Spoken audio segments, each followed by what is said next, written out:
right, hello. Let's start up the live stream here. So we've got OP France today. If you guys watched my complete guide to OP France, this is the save that is basically at the end of this video. So what I'm going to do is go ahead and continue the series just on this live stream right here. I had a recent Patreon request this. So this is for that Patreon. Thank you very much. And so we'll start off by reviewing the focus tree build. So in the description box of this video, you'll see the focus tree build up until this point. And also what I'm going to do next, which is the Bear Jew. Good to see you, man. There's a Patreon right there. So what you're going to see is what I'm going to go for next. So I have the Blum-Viollette Proposal. And we're going to go down this line next.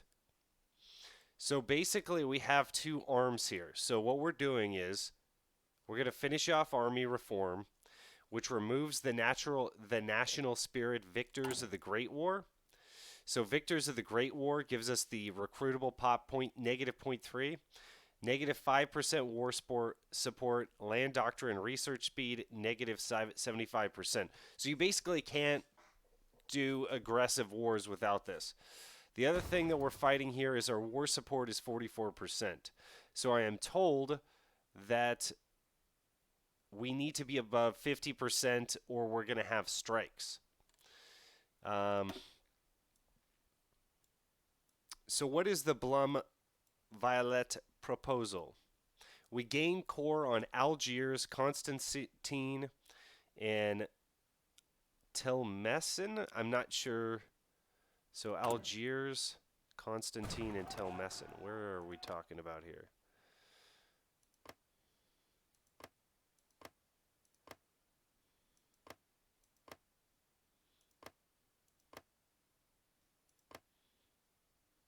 Yeah, I am completely... So, okay, so that must be over here in Tunisia or something. Constantine is right there. Okay, that's Tunisia. There's Algiers, Constantine. So I get core in these areas. Let's see what type of resources we're looking at here. Okay, so we'll get some iron. Do we have resistance over here? Yes, but it's going down. We only have 82% of the resource gain. We have plenty of steel at this point as well. And I switched my oil to getting oil from the French Malaya and the British Raj. So we'll top off the fuel reserve there. For some reason, if I try to request from French East Indies, I only get 8. Naval route efficiency, 23%. So I'm not sure why that is. That doesn't make sense to me. We have plenty of convoys. Hey, Fox. Good to see you.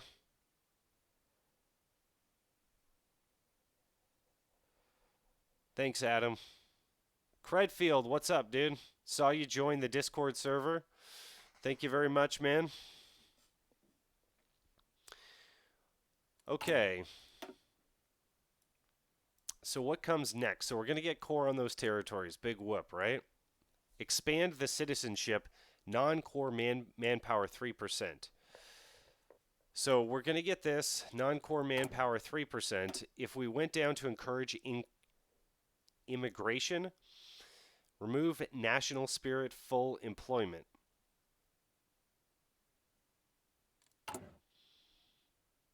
Recruitable population factor -25%.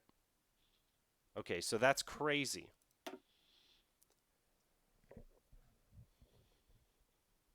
So it's between encourage immigration and France indivisible, which gives us non-core manpower of 5%. And then we increase compliance in French Somaliland, British Somaliland, Pitcairn, Pitcairn Island, and 108 others. Compliance of 10%. And at this point, we're getting many of our resources from our subjects. So that compliance boost of 10% would really save us. However, if we remove the national spirit full employment, we basically don't have to worry about manpower whatsoever. We're at limited conscription right now.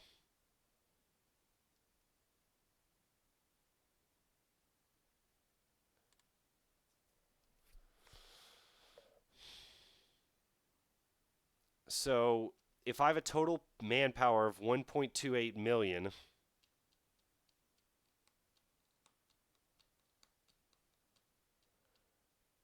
I assume that I'm going to get another like 250,000 of total manpower, and probably free manpower would be something like 500,000 after we go down and get encourage immigration.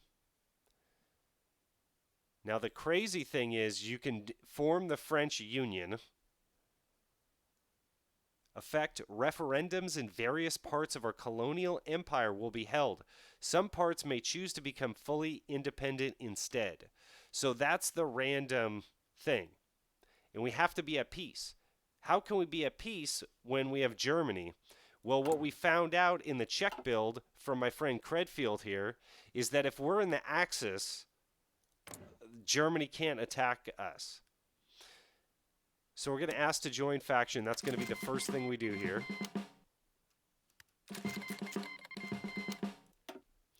So we are now in the Axis, so we do not have to worry about getting attacked from Germany. So expectations are that Germany is going to take all this territory here. Then the Soviets are going to take their part. Then Operation Barbarossa will go off. The Axis will get into Yugo in Greece. There are no allies anymore. So actually, Germany might have a good Barbarossa. And if they have a good Barbarossa and they're like in the middle of nowhere here, that's when we attack. We get out of the Axis and attack. So if I want to justify a war goal right now, world tension's at 100%. Wow, it's going to take me 125 days.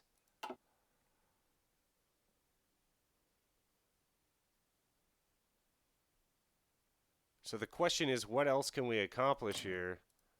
Like if I want to get Ireland for some reason. Huh.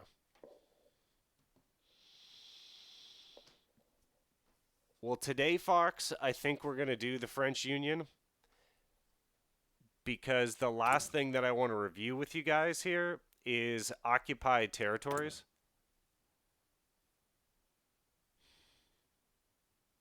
So let's see what we have here. Everyone's on civilian oversight. We're going to have some problems in England here, like 100%. We're able to fully... We have full manpower and full equipment to our division here, to our MP division. Let's show you that template. So it's basically all horse, but we need to develop MPs next.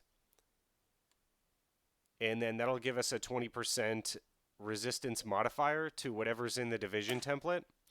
And I do want to add armored cars and then break this out and probably make a new division template, ACMP, something like that, armored car MP.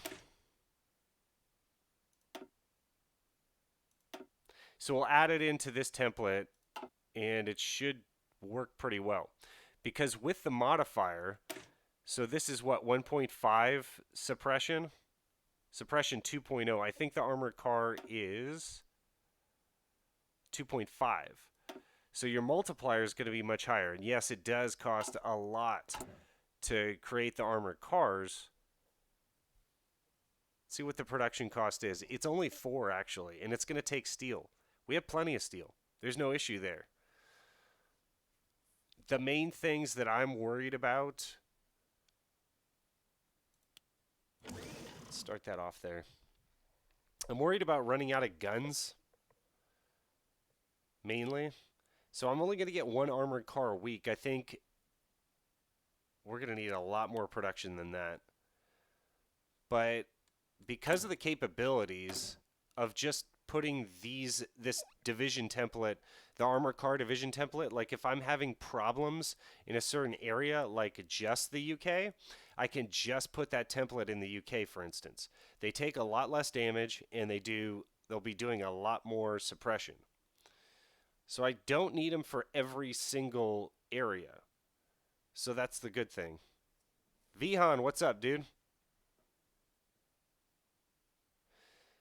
No, Vihan, this is another build that I did. If you just type in HOI4 OP France complete guide, this is the end of that complete guide. So if you watch that video, you'll know where we're at right now. And yeah, we basically took out the allies, and then we just joined the Axis so that they can't attack into us.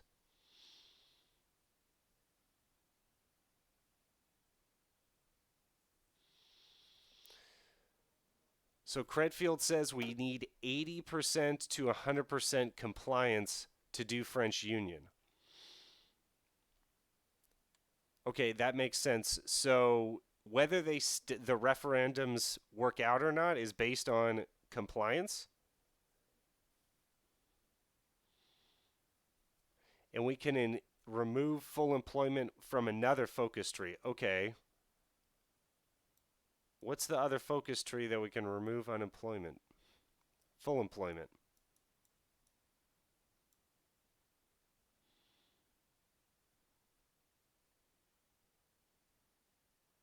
God, this is such a massive tree now. It's pretty cool, though. You can do so much with France.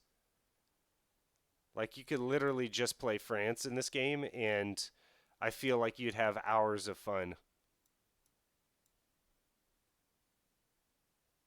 Use spies for the resistance. Okay, so that was the next thing. Thanks for reminding me. So, we don't have an intelligence agency. So we'll go ahead and create our intelligence agency, and then we will start using spies in England. The resistance is going to be the worst in the Low Countries in England.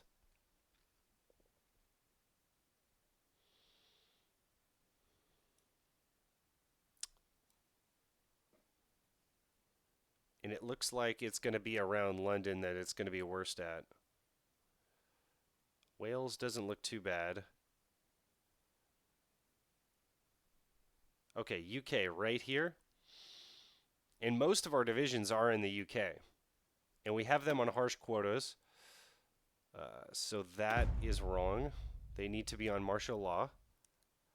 I've learned a lot since I did this playthrough. So I'm just going to be very careful here turn 1 to make sure that everything's set up properly. Republic of Guadeloupe. They're looking a little spicy over there. Portugal. Okay, 10%, but it's going down. Nederlander should be going down. So compliance should be increasing.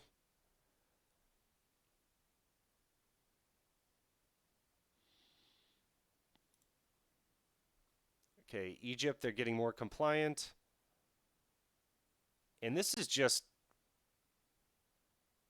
really tough here to look at all this stuff. Okay, and Belgium is 17%, but going down.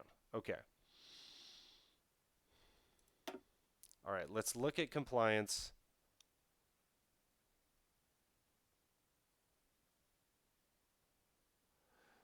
Okay, so this flag right here tells us the amount of compliance. Average compliance of all the core states is Zambia. Okay, so we need that to go over 80 to 90%. That looks like that's going to be tough. That's going to take quite a while because I have like 0%, or no, 67. UK's probably down here at the bottom, right?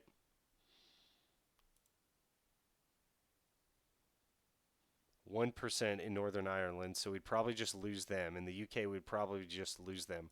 Okay, Credfield, thank God you're on this live stream, or else that would have been a huge disaster. Okay, so live stream, do we go, so after we've just reviewed that, do we go encourage immigration or France indivisible? Non-core manpower, 5%. That seems like it would be a lot. Let's see what the non-core eligible population available is 227 million. Woof. Okay. So what we need to find out is how else can we remove full employment?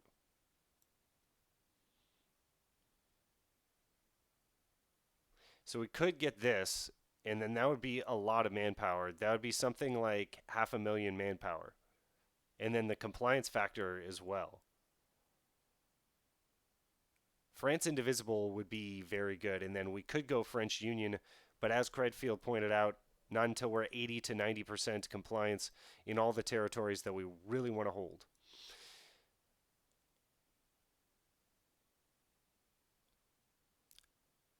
Other things to point out, we can do a lot with our economy here. We can remove the national spirit of inefficient economy, which gives a negative 10% to factory output and dockyard output. I don't think that it's wise to attack into Germany while we still have inefficient economy.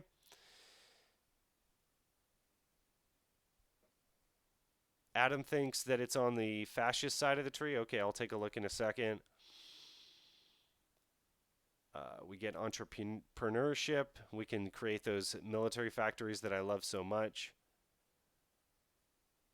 We can gain national spirit market dynamism, which grants industrial research speed plus 5%, production efficiency cap plus 10%. Okay, so now I'm thinking differently here. Since we know we're not going to go up against Germany, I don't need manpower because I'm not going to be fighting.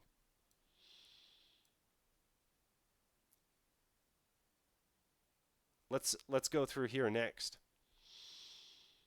And then to get rid of full employment, we can go diplomatic freedom.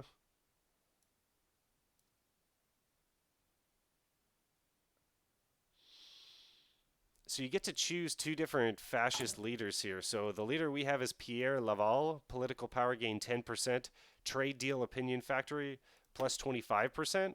And if you go towards a new Europe, you get Jacques Doriot, improve relations maintenance costs, negative 100%, gains base stability, negative 5%. I don't really like that. Or you can go Francois de la Roque, war support 5%. I really like that, but we don't get as much, that 10% political power gain. So I don't know if we go either one of these. I'm still not seeing where we would get to remove full employment.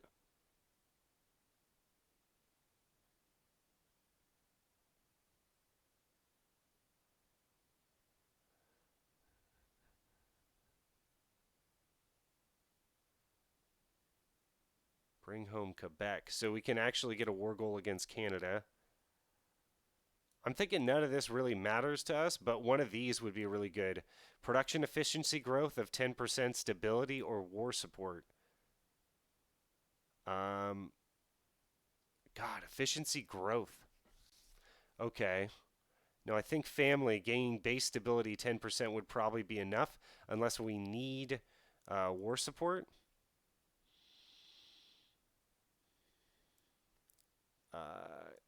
There was someone who emailed me a whole build of going not fascist or communist, but going non-aligned. And I think that's where the Council of Rambouillet is.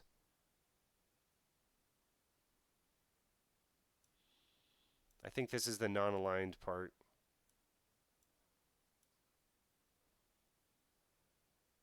Okay, and this is the end of the tree, so I didn't find where else you can get rid of full employment. Gains national spirit.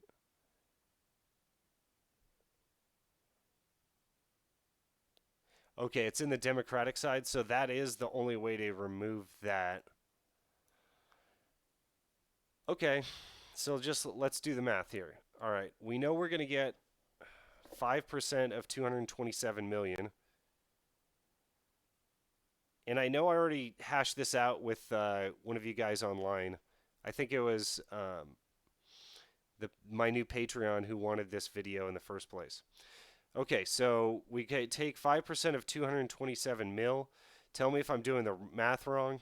So now I got 11 million. I'm gonna write that down. So basically, we go France indivisible. We get non-core manpower of 11 million. But there's a negative 25% factor to that.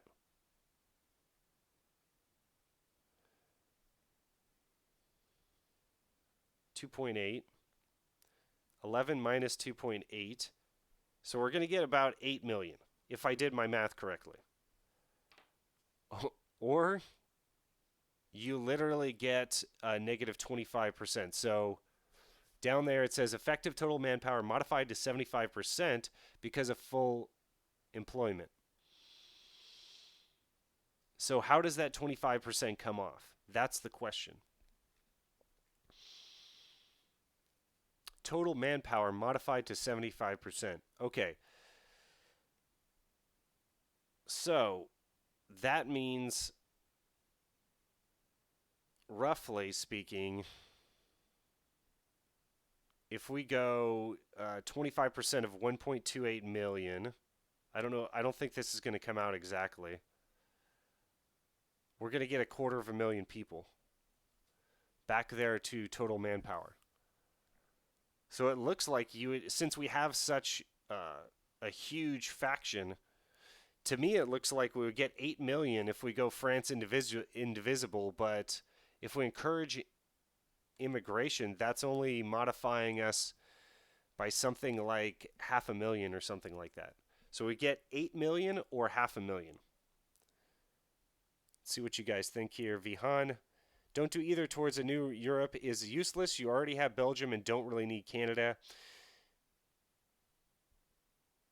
Yeah, you're right, Vihan.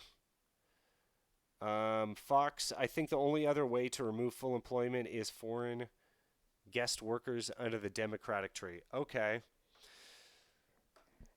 I think we could deal with it because... Okay, I didn't plug that into...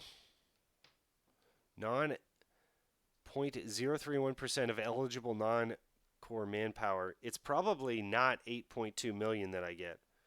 It's probably 3% of 8.2 million.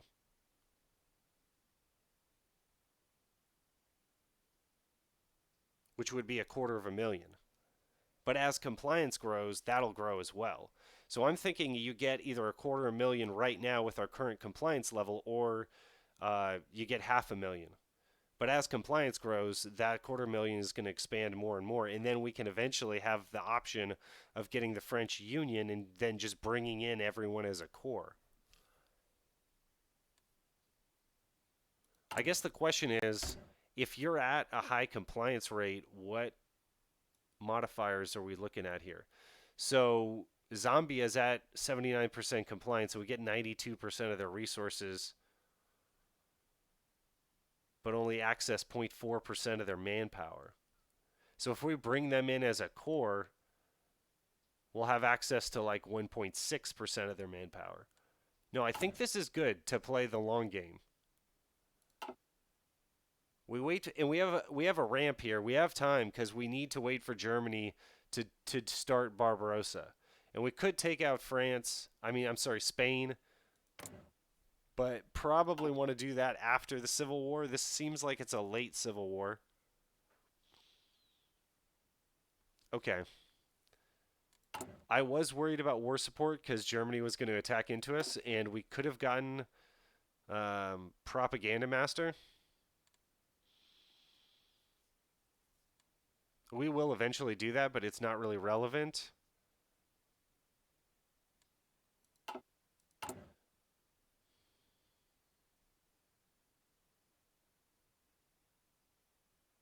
We can start undermining the Democrats through destroy decadence. So I'm not worried about getting like a fascist demagogue or something like that. We can get that eventually. And we're still only at early mobilization. Yikes. And we're still only at expert focus.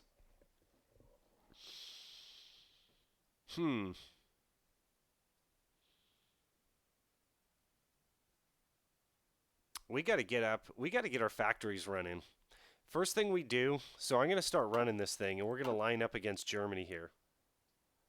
And I'm just going to assume that this is the first move that we're going to make, is to attack into Germany. See if there's any cool decisions that are available. We can close the Burma Road. They will lose access to 2 free military factories. I don't really care. We can get more resources over here. But we need higher levels of excavation. Gosh, excavation 2 gives us more tungsten. We can get more aluminum. I just found out the other day, we had a trivia thing at work. Aluminum is the most common metal found on the planet Earth. I did not know that. I thought that aluminum was more scarce, but that's what this trivia said.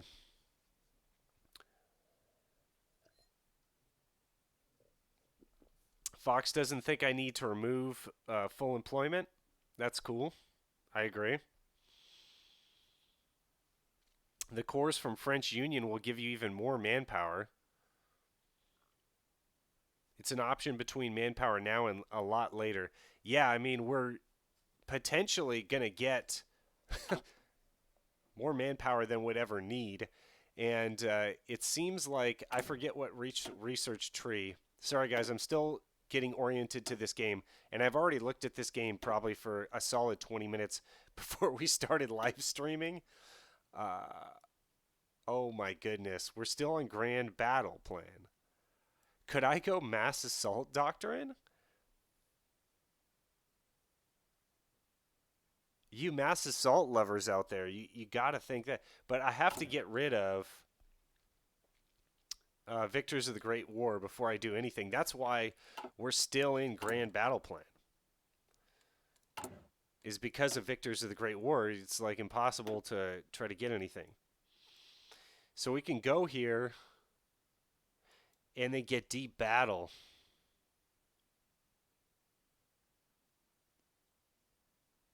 And then we get the blitz tactic there. Okay, infantry combat width 0.4.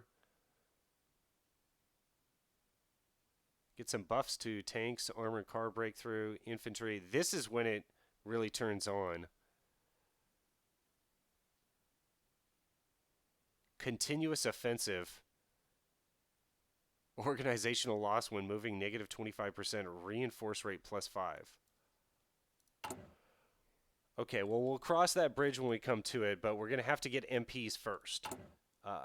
The primary thing that we need to worry about, now that we kind of have our strategy figured out, we're just going to turtle up for a little while.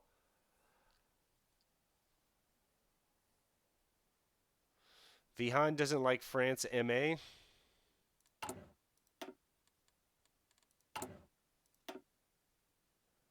Sorry, Vihan, do you mean...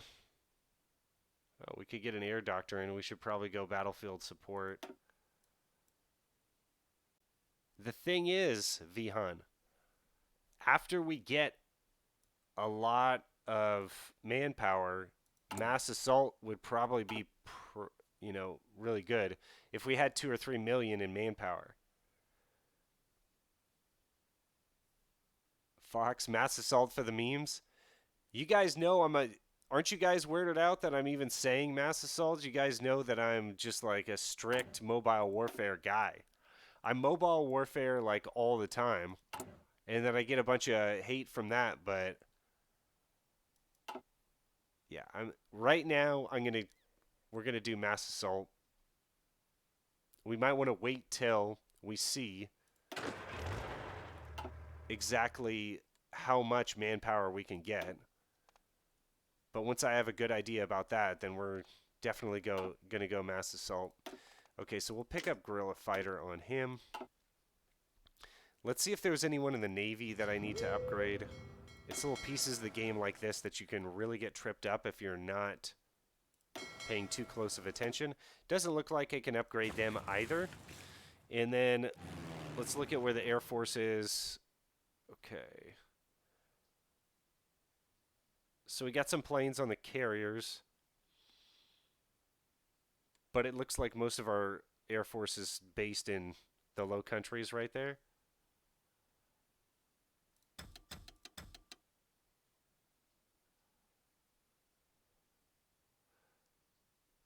Do we have naval bombers?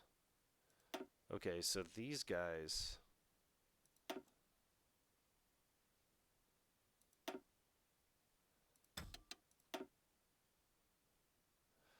Okay, so these are swordfish that we got from England. Okay, so we're good there.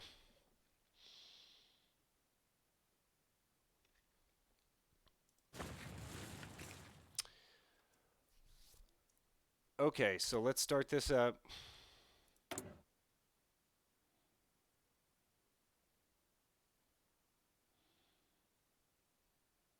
Trying to think of where else I can skimp here in order to get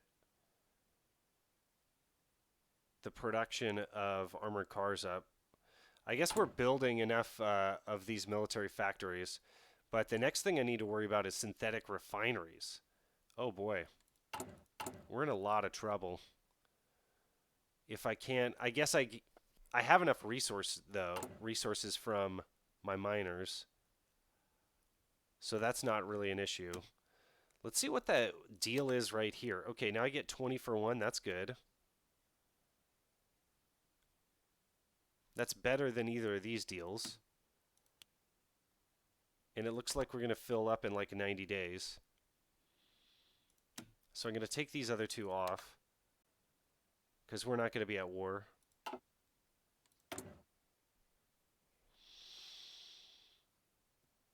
Oh yeah, so this filled up really quickly.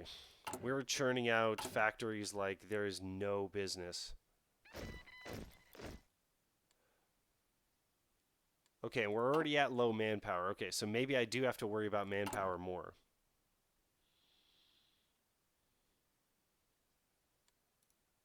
Let's increase the speed there.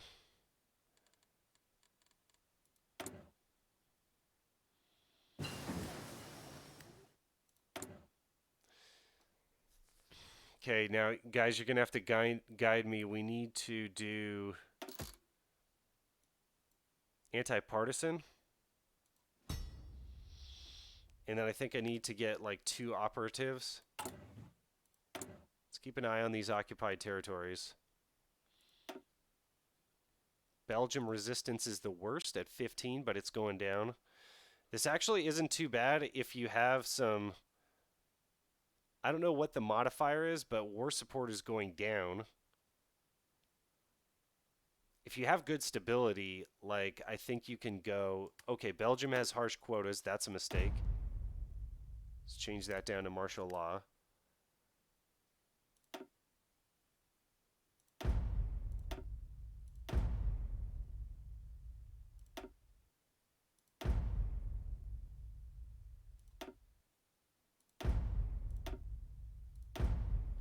Okay, I'm glad I looked at this a second time. Okay, so what are the other modifiers to resistance? Because what I get a lot is like, oh, I've got civilian oversight and everything's just fine. You should always go civilian oversight. Let's take a look at the British Raj, the French Raj. Okay, that's going to have to go up to martial law. That's getting real out of hand. And then let's see our next civilian oversight, Cyprus. Okay, it's going down, so we're already good right there. So if you have a high stability, resistance target in occupied territories 6%. I'm not sure what that means, but it seems like stability and resistance go hand in hand. Whereas war support doesn't really matter. Trade convoys being raided. How are trade convoys being raided when I'm not at war? There must be pirates. Do you have to protect, like, the trade convoys now? Like, where are these convoys getting raided from?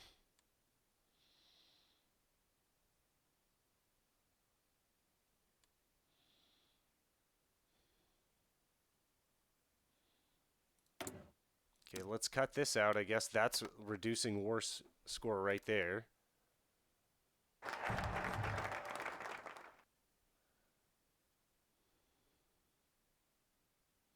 Okay, so that improved war support. That's interesting.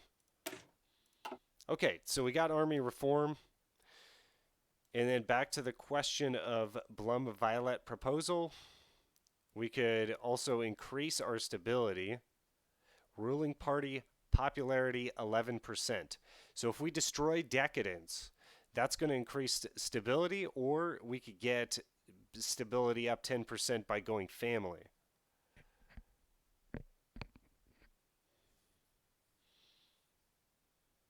You guys want me to go cryptology?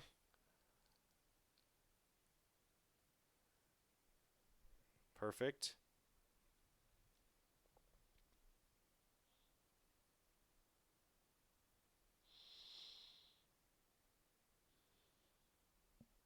Let's destroy decadence.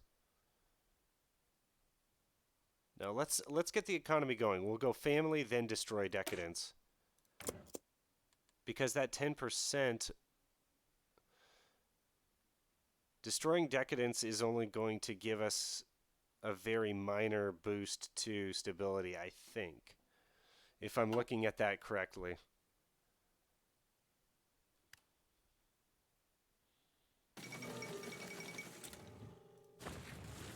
Reload the game sometimes, it gets buggy. So do you okay. Okay. Yeah, it could be a bug. Let's exit to main menu real quick.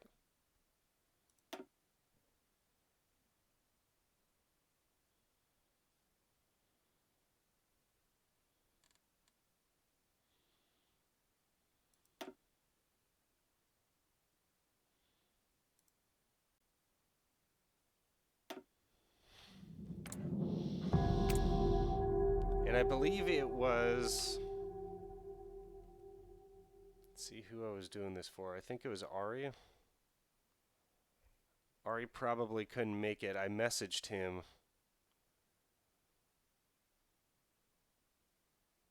Yeah, it was Ari, and yeah, he might not have been able to make it to the live stream tonight. But Ari, I'll get your feedback later in terms of kind of what you feel. But it's good that Credfield is here to tell us, you know, all the pitfalls of what we're doing here. Manpower is going back and forth. Okay, an operative can be recruited.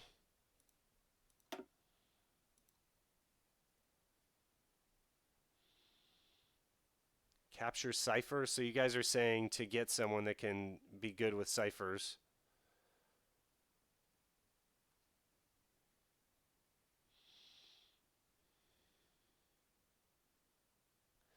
Let's go with this guy. He seems like he's the safe mode guy. And then what does he need to do?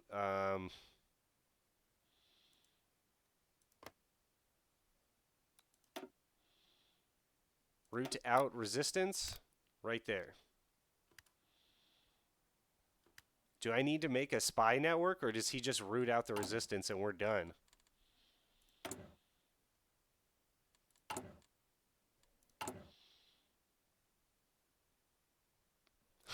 Good old Credfield.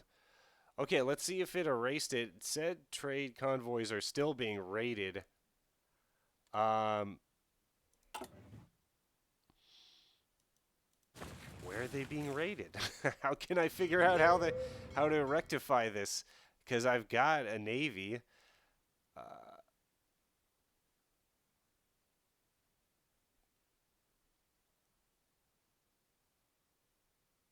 Is there something about the Suez Canal? Maybe somewhere in the Red Sea? Like, where can I see that it's being raided? Because I want to send my navy out there and get that taken care of. It might just be a bug, but it's really screwing over my war support.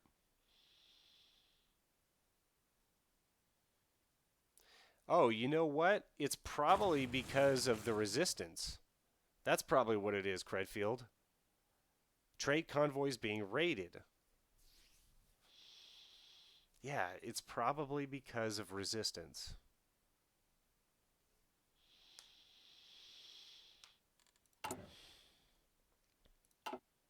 Okay, so we're just going to carry on here. Okay, I need to do more intelligence agency stuff. So we're going to go another one into anti-partisan, and then we'll go ahead into the cryptology department and start doing that stuff. So it's machine-assisted encryption. So it's down here. Okay, so we have to form the department first, and then we can go into these different lines over here. And I am glad that we're doing this second after we took over the Allies, pretty much, because I needed that ramp to really produce enough equipment so that we could hold the territory that we conquered. So I think doing it in this fashion is still how I would do it.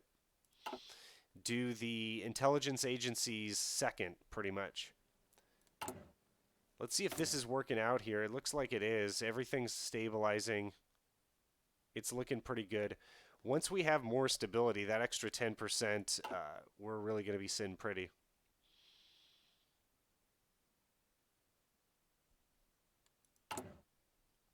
Check the spy, check the zones with the most resistance, and take it off. Exactly. Belgium. Okay, my man here might need to move over to that province in Belgium. That'll probably help out a lot more.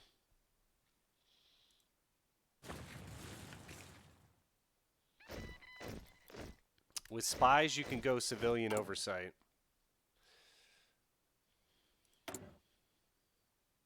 I'm going to wait till it this goes down a bit, and then I'll change it to civilian oversight.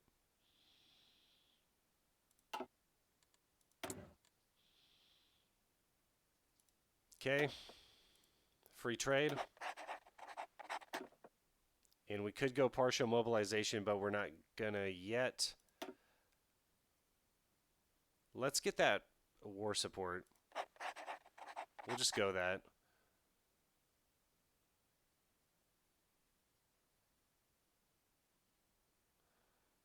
This guy is great. Charles Marras. Weekly stability, 0.1%. That's great. And then do they have a fascist demagogue? Or okay, sorry, not the fascist demagogue, but the resistance guy. I don't think that they do.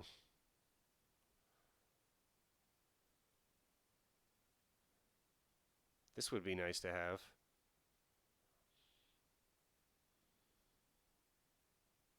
Prince of Terror. Yeah, I don't think they have a Prince of Terror. That's what it is. You can research another negative 25% of resistance.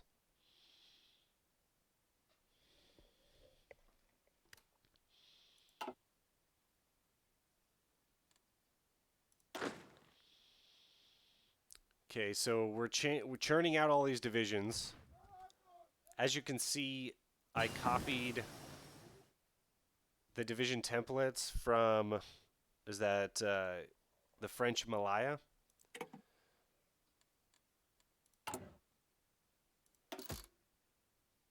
So let's form the cryptology department, and then after I do that, I should be able to get another spy.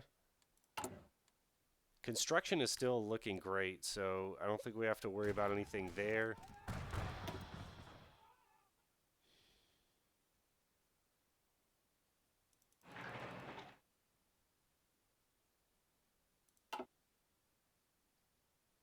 Actually, I shouldn't do that because I think I get that anyways from the focus tree. I get extra infrastructure from the focus tree. Okay, so where to put that army?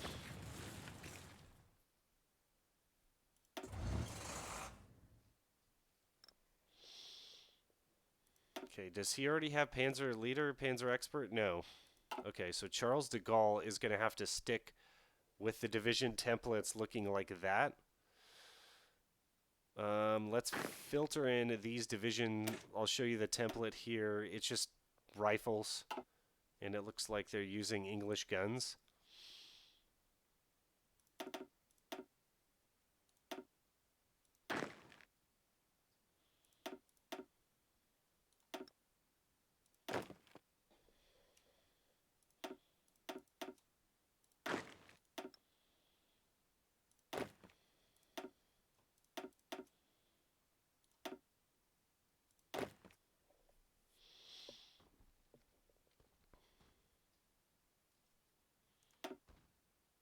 Okay, it looks like we're going to need to form another army. And the field marshals are all defensive, I think. Gamelan. We'll go Wigand.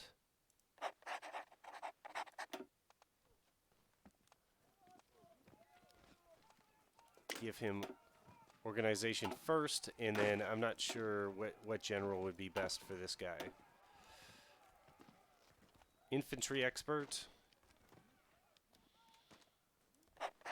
I don't think it's really going to matter too much. So these guys might need to just hold this Italy area over here.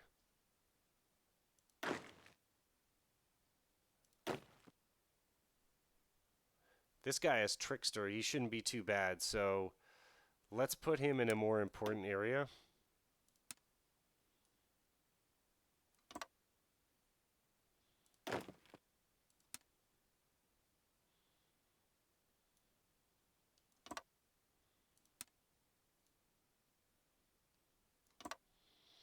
Does anyone in chat know what the difference between the general orders and the field marshal orders are? Is there a disadvantage of putting both on? I know if we make this order right here, it's going to stitch everyone together.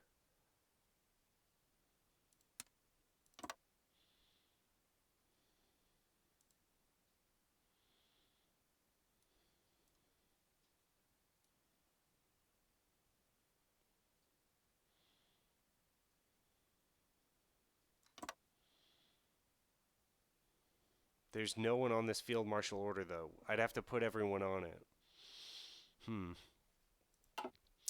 I'll establish it. So the way I think that it works is probably you execute the individual army orders until basically everything goes to hell and everyone's shuffled and have lost all their orders, which does tend to happen. And then I think after that, you can just put everyone on field marshal orders and they'll basically all just stay organized, marching the same direction. I do that a lot in Barbarossa. So I am going to create a field marshal battle plan just in case you need it.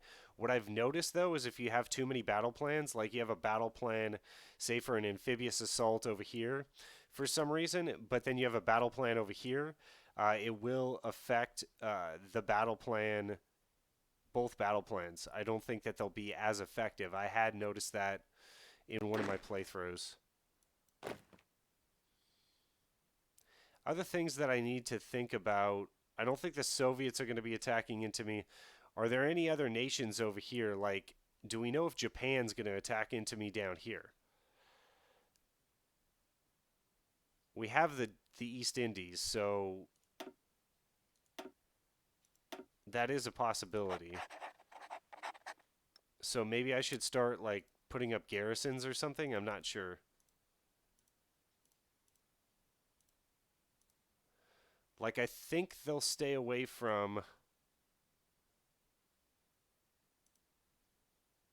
They'll probably attack the big islands, but I think they'll stay away from the Raj.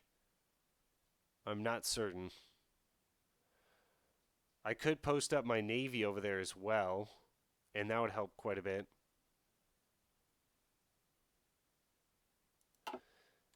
Yeah, Credfield, it looks like I can have both of the orders, and we can execute both of the orders simultaneously, but the division can only be on a field marshal order or a general order. It cannot be on both. And it used to be that they could be, I think. I think that the field marshal orders were just buggy or something like that. Okay, let's keep going here.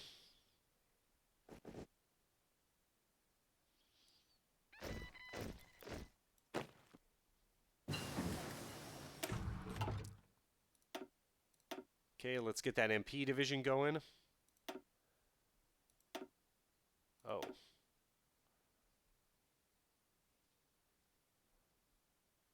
That looks excellent. But still, we need this MP division. Okay, immediately our stability jumped up 10%. The resistant target in occupied territories jumped down from 6 to 4%. So that was quite effective.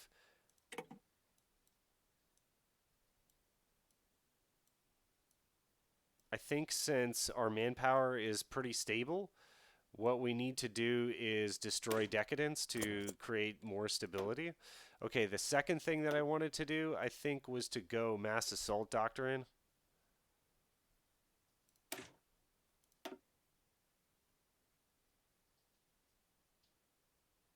Trying to think, was that the other thing that I needed, that I said that I needed?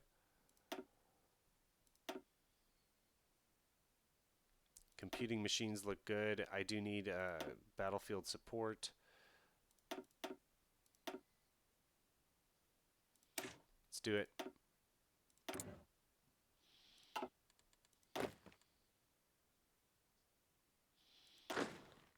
Okay, putting some of these divisions... Okay, we have the anti-tank divisions, so...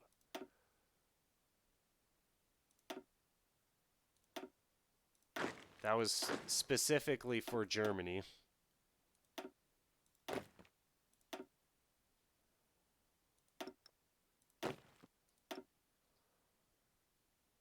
And these artillery divisions. Going to be good offensively.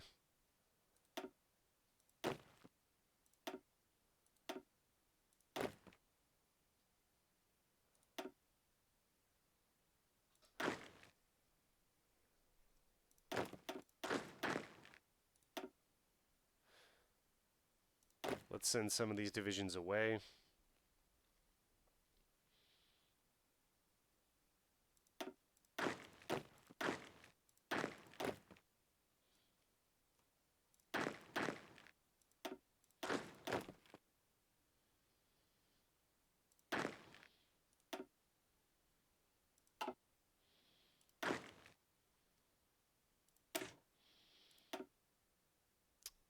Oh, wow. So these are effectively AT divisions. Those look quite powerful.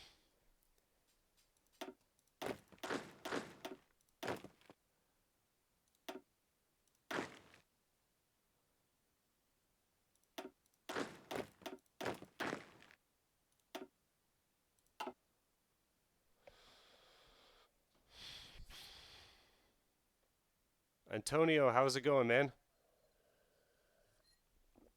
Credfield, I got it. We got mass assault, right? We got it, bro.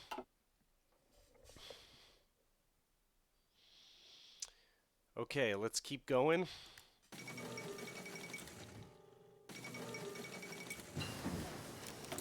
Okay, we formed the department. of cryptology, which one is the best one to go for? Radio interception group, decryption power plus 25%, 25, cryptology level plus 1, cryptology level plus 2.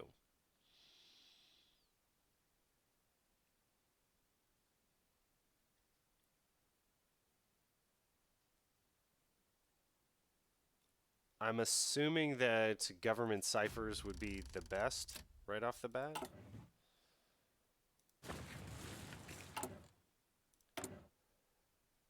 See how the resistance in Belgium is. It's starting to go down.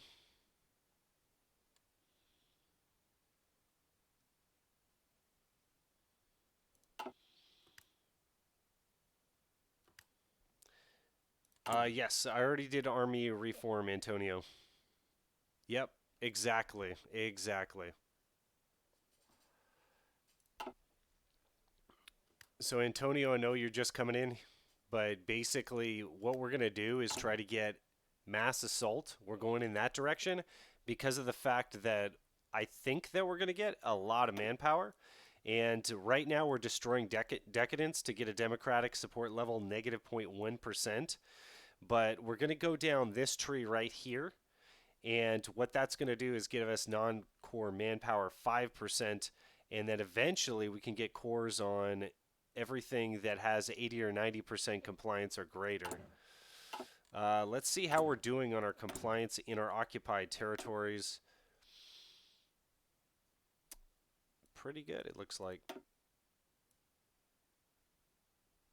It's just really low in like the UK, so that's probably going to take a lot. I'm going to have to get more spies so that I can start lowering my law here. But right now it looks like it's pretty stable at 8%, so I'm not going to touch it. But okay, there it's going down as compliance is going up.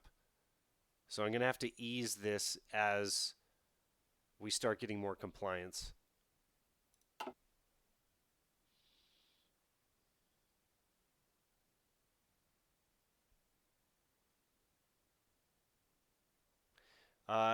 The fascist branch does not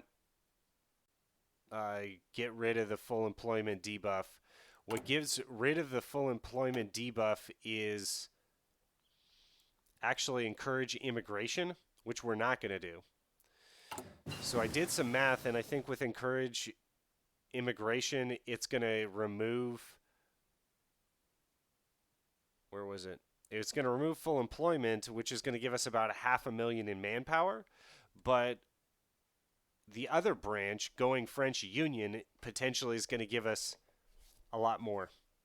So that's what we're going to do.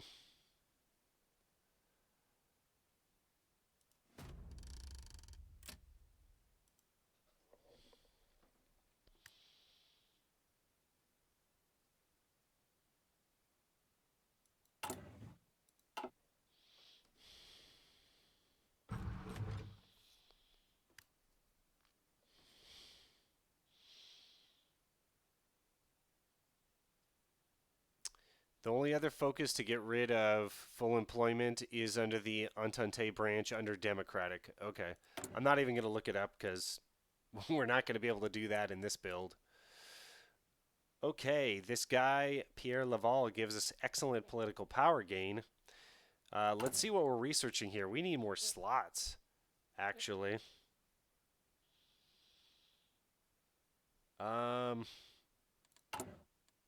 We already have Charles de Gaulle. We could get an industrial concern or perhaps a tank designer. So we get infantry equipment, artillery. I mean, it might be worth just going partial mobilization to get the extra fuel gain and more civilian factories. I think that's what's going to give us the biggest boost right now. I don't like doing that. That's not like a move that I like to do. It's just we're not researching anything else here, and we're not fighting a war, so there's no point there. Okay, war support is going up. So the convoy traded being raided is going down, I think, because our compliance is going up. Become spy master for more spies. Okay. Will do Credfield. I was looking at that. So once I have 50 political power, we can become spy master. And we're able to recruit another spy here.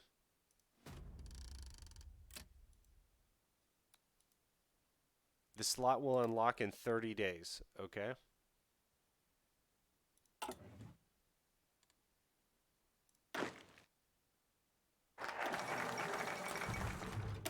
Okay, so we destroyed Decadence, which is going to start giving us more ruling party popularity and should increase our stability. The main thing I want to do now is go right through here because these are so sweet. Remove national spirit, inefficient economy. So that's a negative 10% to dockyard and military factory construction speed. And as you can see, that's pretty much all I'm constructing right now.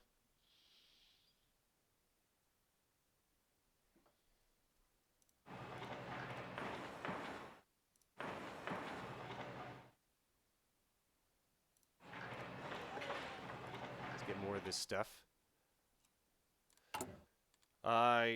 We lost a ton of resources after going free trade, but we're deficient in no areas. Like, there's no point to not going free trade once we're at this point of the game. No enemy cipher is being decrypted. Okay, let's become that spy master. You are the spy master, okay.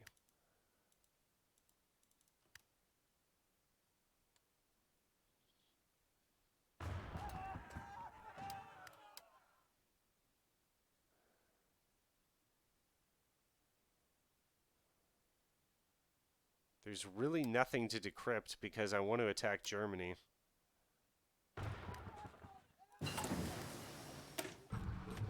Okay, we got the Schneider 37mm AA weapon.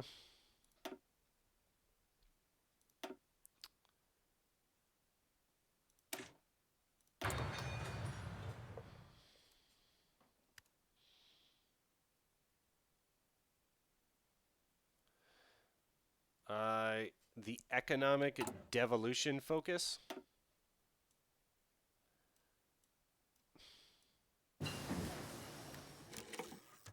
Is that right here? Is that what you're talking about? Devalue the franc? I want to get over here because this is how we get our extra research slots. Like, we're so behind on research. But basically, this is going to trade stability for more consumer good factories. That's not a good trade. But then we gain the stability back. We can get more infrastructure. We can get 10% compliance in our colonies. We should probably shoot for this.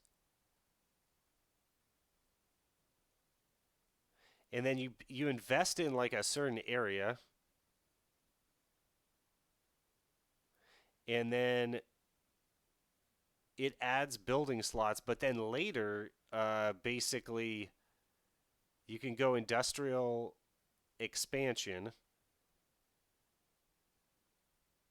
And then it fills the 2 building slots that you made, pretty much. But, I mean, it takes a long time to get through all this stuff. But what we really need to do is get to these research slots. Adds 2 military factories to every state previously invested in. So I guess you want to come through and to do this optimally, if you have time, is go ahead and get each of these badges. And then boom, boom, boom. And you can get a net of... let's see here. It was 2, 4... 2 civilian factories. Every state previously invested in. If I'm reading this correctly, we should be able to get 10 civilian factories and 10 military factories if we invest in all these areas. Adds 2 civilian factories, 2 civilian factories, 2 military factories. Yeah, if I read that correctly, this is a total of 10 military and 10 civilian factories. Global integration, resource gain efficiency 10%. I don't think that that's going to help us that much.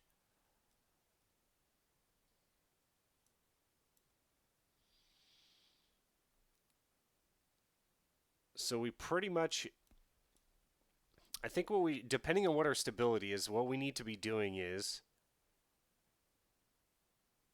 we need to develop the colonies to get that 10% compliance in all these areas so we can go boom, boom. But I really feel like the bonuses over here cannot be ignored.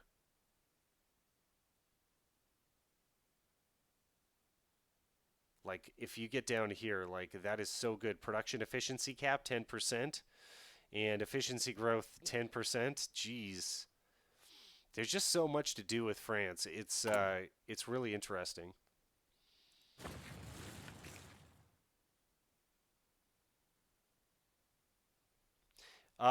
Yes, Antonio. I think you should take it later on because you have... There's so much more, like, as you can see, look what I did by 1938. Look at all that blue. We really got a lot of territory, and we even got territory in, like, South America and stuff like that. Because I was aggressive early. So, if you want, Antonio, if you want to see what I did, focus tree build, it's down in the description box of this video. So, I put that in there. And... after I'm done,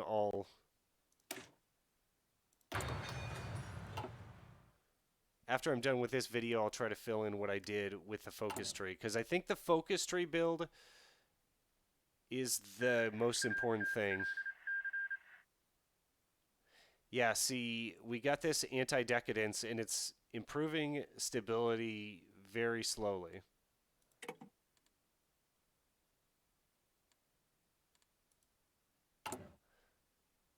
Let's check trade. Okay, we're trading with no one, which is awesome. An operative can be recruited. Let's get that decryption person.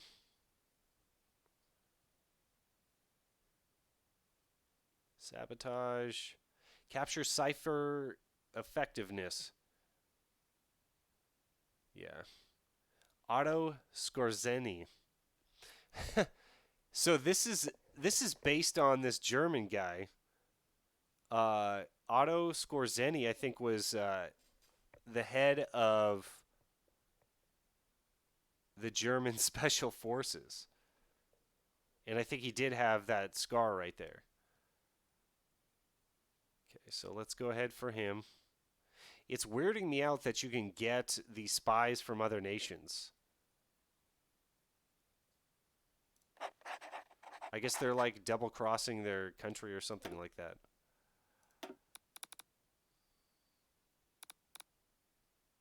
Okay, for some reason, there's really bad resistance right here, so let's put him right there. Let's take a look at compliance and resistance.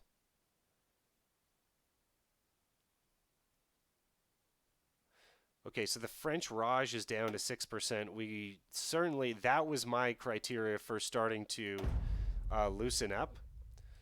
So certainly we can loosen up our law here.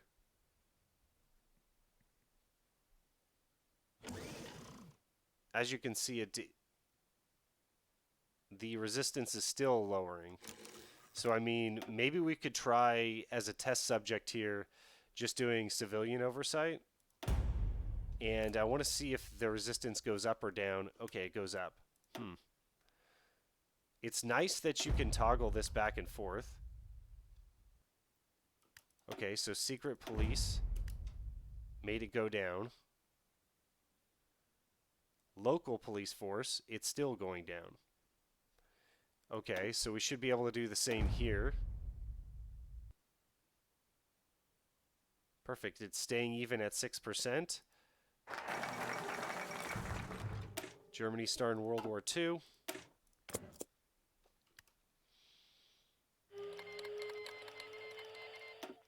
So they're going to justify the war goal against us, but because we're in the faction, they're not going to be able to do anything.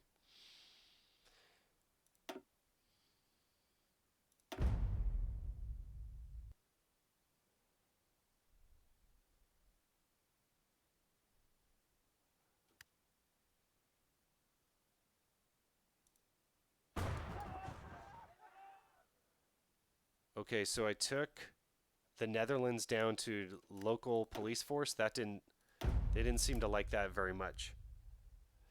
So I've got to be wary about these bigger nations that there's a lot of resistance in.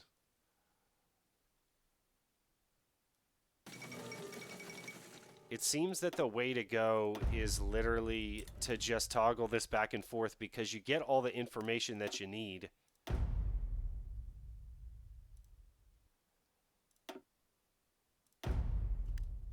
Like, could we back Ireland down? It looks like we can. It's not a problem.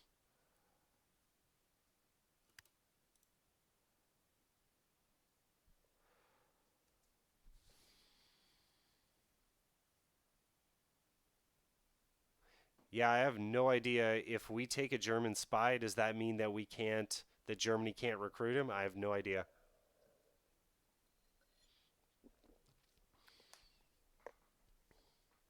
Was Otto Scorsese, was he a spy though? I know he was a spy after the war, I think. I think Winston Churchill called Scorzeni the most dangerous man in Europe.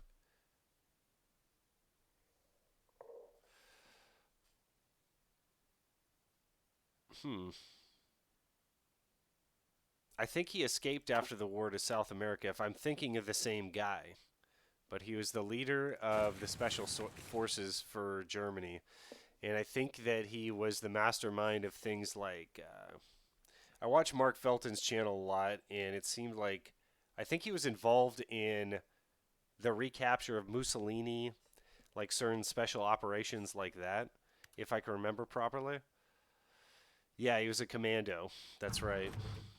But him and Rudel got down to South America after the war, and I guess they were doing some stuff down there after the war. I'm not sure what happened though. And then Mark Felton's last video was like Rudel actually gave input on the Americans' close air support vehicle, the A-10 Warthog, which I had no idea about. I don't know if he was in his 80s or 90s when he was giving input on the production of that vehicle that probably came around in like the late 80s or early 90s. Yeah, Mark Felton's the man. I've commented many times on his channel, and he's written back to me a few times. It's pretty cool. Okay, so almost at military police. Do I need to worry about ramping up production here? And we have enough interwar armored cars to actually throw this into here. So I could actually change. So let's see, I have 60, no, I had 600 armored cars, and this is going to take 60, so I can use 10 divisions. So let's put 10 divisions into the field here. I mean, if I put them all in the UK, we wouldn't have enough armored cars. We could probably catch up, though. But that's about what we needed. Okay, so that's interesting. So the need went down there. Immediately, resistance went up. So you can see I don't have enough equipment. And you can see that jump up in resistance there immediately. Waiting for equipment to be produced and delivered. 540 armored cars? Did I do the math on that wrong? No, we're good. We're totally good. Okay, so the equipment just needs to be delivered. So this is interesting. Paradox makes a good game, but they are very detail-oriented here. Okay, so we need those armored cars to be delivered. Well, when's that going to happen? Germany took out Luxembourg. Okay, get that speed bump out of my way. Hopefully, they'll be interesting if the field marshal orders actually connect all these divisions.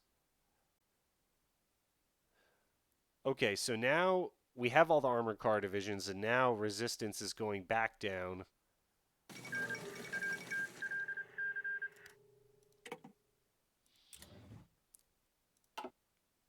Okay, so nothing happened automatically, so I'm going to have to take out these 2 field marshal orders.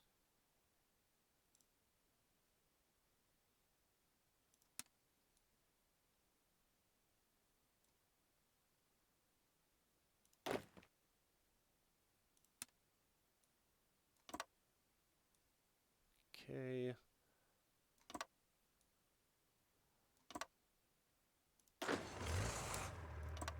We'll stitch all those divisions together and try to get the field marshal orders all the way over here. I think if we took out Berlin, we'd probably capitulate Germany because we would have had most of the major cities over here.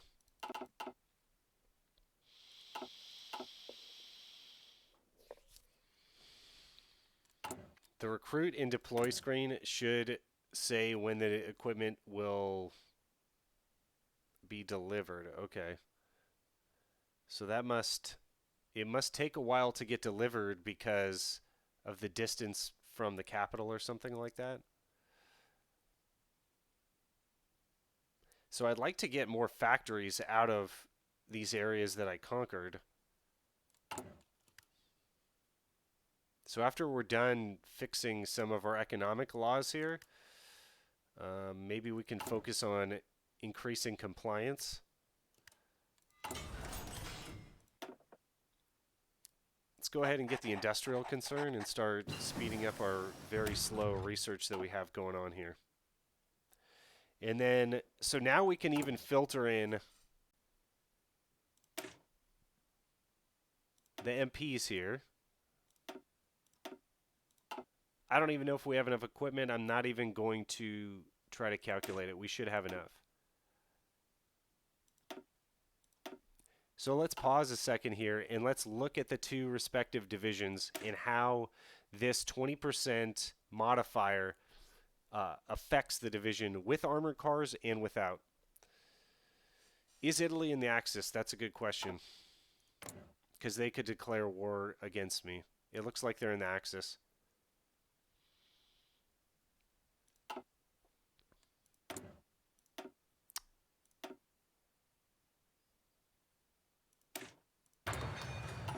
Let's go more industry stuff. We can recruit an operative.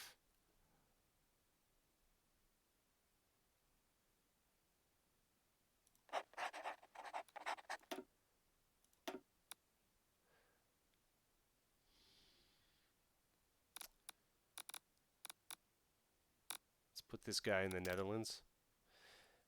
Okay.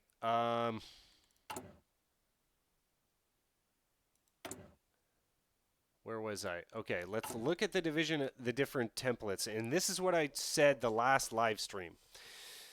So, of course, we don't want to, like, the main theory is you don't want to build armored cars. They're expensive. But really, they only cost 4 to produce. Like, how much does, say, an infantry equipment cost to produce? Okay, so this needs to be upgraded. I think we have enough steel. So a piece of infantry equipment level 2 takes 0.5, and an armored car takes 4. A tank, to produce that, costs 9. So it's less than half the cost of a light tank 2, and you get 2.5 resistance suppression instead of 2. So that's the difference. Big whoop, right? Like the difference between a cavalry regiment here and an armored car regiment is mainly the manpower. And let's put in an armored car regiment. So the manpower is halved It's from 1,000 to 500. So if you have production but not manpower, such as France in our situation here, or Germany, it might be good in this current situation to do armored cars. The other thing is that Germany starts with armored cars turn 1. I'm not sure if France does. So their production efficiency on one military factory is maxed out. Therefore, after you steamroll, whenever you're going to do that, if you're going to do it early through my methods or later, you could potentially have enough armored cars to basically build a division template like this very easily. And it wouldn't be too expensive because your production efficiency is so high. So what are the differences that we're seeing here? So I added the MP support regiment, and that gives us 20% to the overall template. Suppression is 15 with armored cars. Without armored cars, it goes down to 12. So effectively, you get 3 out of the armored cars instead of you get 2.5 out of the cavalry now. Now, what's the production cost of a cavalry regiment is 69 right there. The production cost of an armored car regiment is 240. So half the cost in manpower. But what is that? It's like 3x. It's a little more than 3x the production cost of building an armored car regiment. I don't know. It's like 150% cost of production. But do you weigh that out? How much damage does this template take compared to just the other template? Because you're adding some armor. So let's take a look at this. So your hardness is up 10%. You should take less losses.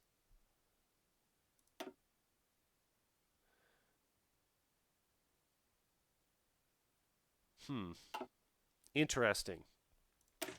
So the suppression here, 15, and the suppression here is 12, and your main difference is going to be the amount of men and the amount of cost. But over time, do I lose less production because my guys are not taking hits? Yeah, I don't know. So the garrison log might help us out a little bit. Equipment lost 7. The Laffley S12 is that armored car. Right? Let's take a look at that real quick. Yes. No?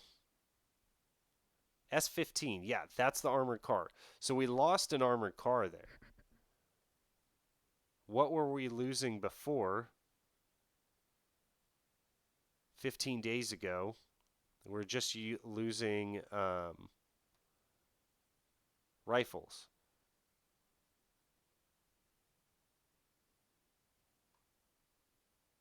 So we're actually having more equipment loss with the more expensive template with the armored cars.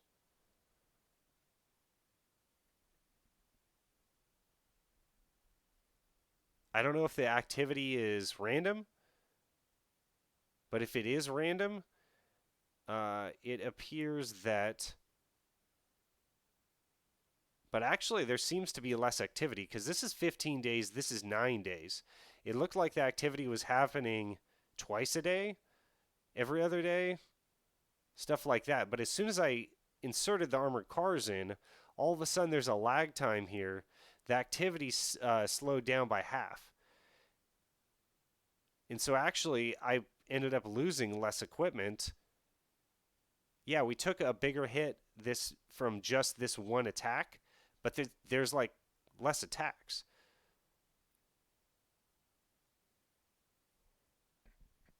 Huh.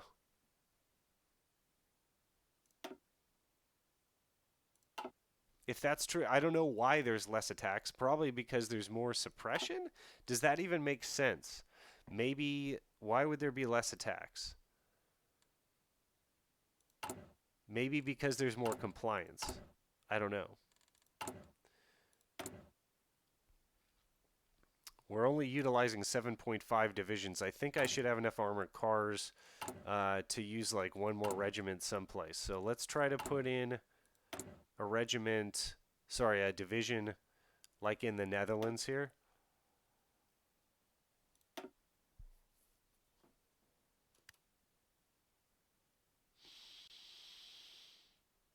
Kyoki, how's it going, man? High industry, low manpower equals armored cars. Low industry, high manpower, cav plus MP. Okay. But MP always? Or I guess you're saying you don't need to spend the research on the MP and the equipment necessary on the MP because you have armored cars. It seems like the bonuses for armored cars are multiplied when you add an MP in there. And then we can also upgrade our MP regiments for free. And the boost is going to be... Let's see the time here. So it's 20% suppression bonus to an additional 10. So 30% overall. And the equipment's already delivered. It just works better. So there's no production cost, and it's only going to take 139 days. But I guess you have to ask yourself, are you having problems with resistance? So we shall see.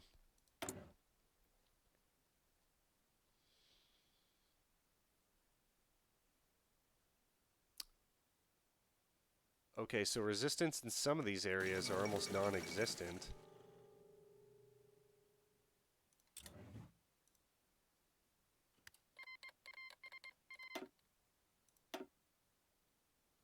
Okay, so Germany's leaving us alone. From the patented Credfield playbook there, compliance is going up in all these areas, which is great because we're on civilian oversight. And it seems like by the time...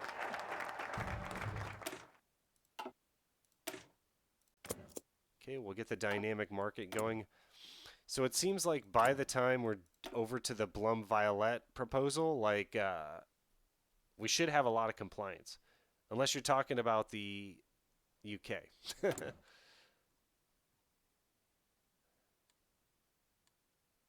So, I mean...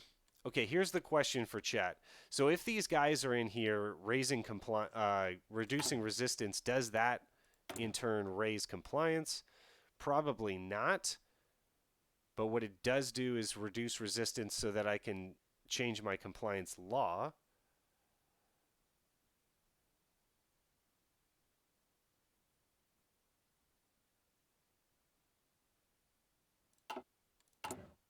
Okay, what are we doing on the intelligence agency here? I think I fell off.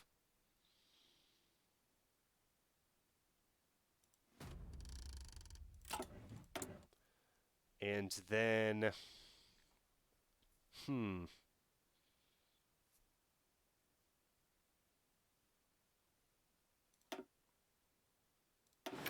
have been upgrading that. It's my fault.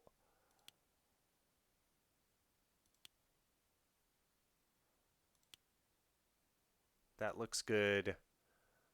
I'm a little concerned about how many guns we have.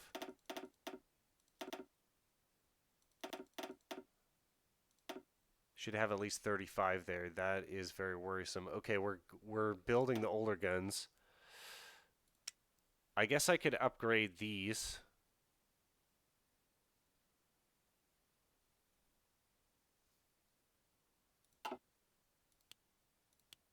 Let's just move the production up the line there.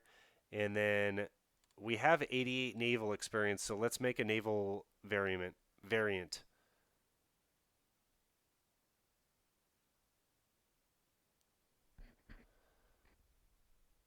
Credfield has sound delay.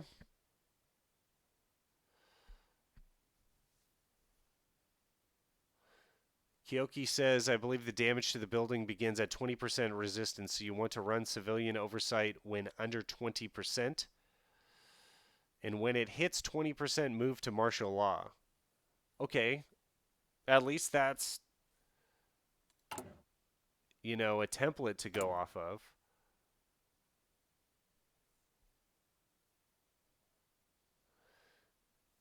Are we getting damage to buildings? That's the question. I guess I would know. I think I was getting damage to buildings before that, Kyoki, and it wasn't 20%. I've had Northern Ireland and they've been damaging Friesland and Northern Ireland, and the resistance was not 20%, so I think the damage is actually done. If there's any resistance, it's just done at a different rate.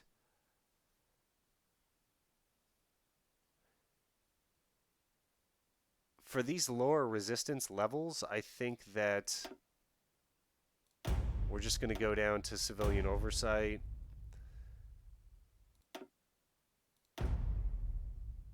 Try to back down a little bit over here, because we do want that compliance to go up very quickly.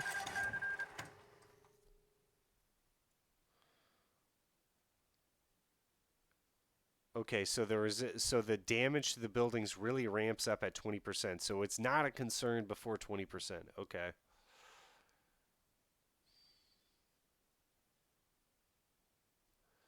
Well, this is actually looking okay, so I'm going to keep walking these down.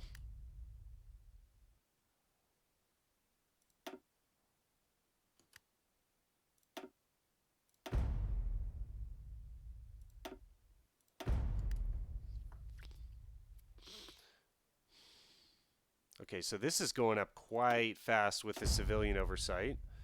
I don't like that. British Rajas as well. I think they're liking local police force better.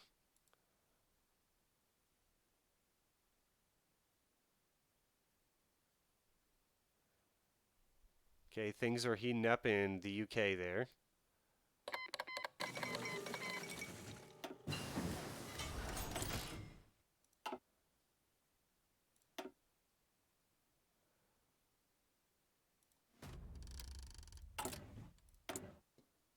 All right, and we still have the free dockyards. Okay. We're not able to build synthetic refineries yet, but we don't need them.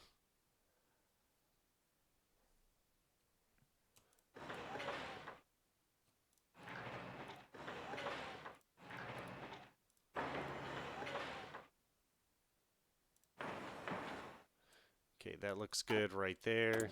And then let's create our variant.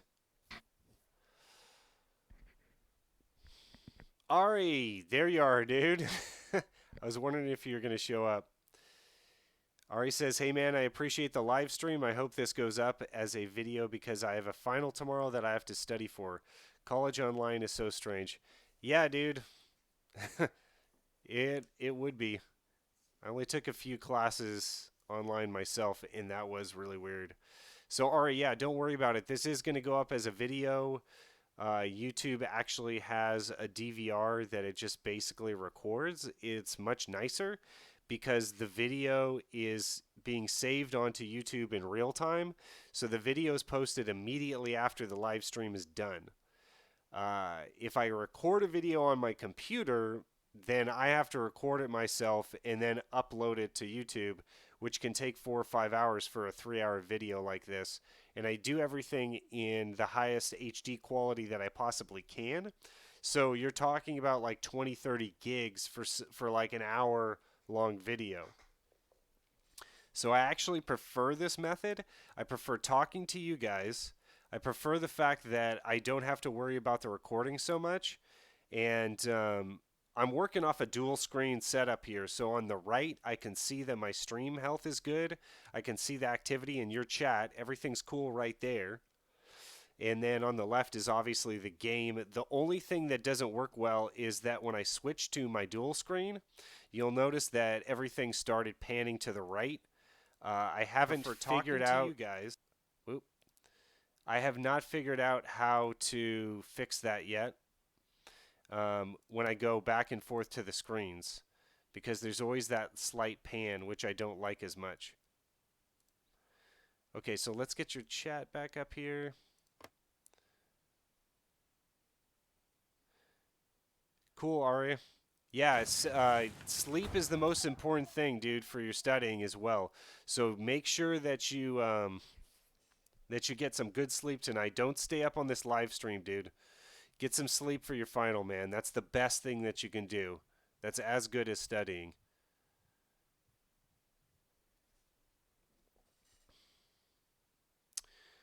Okay. Let's create this naval variant here.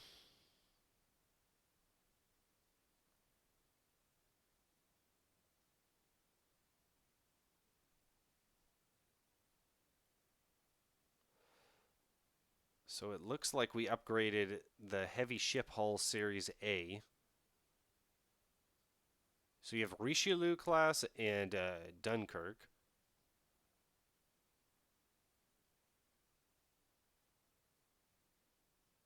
Okay, that's the base hull model.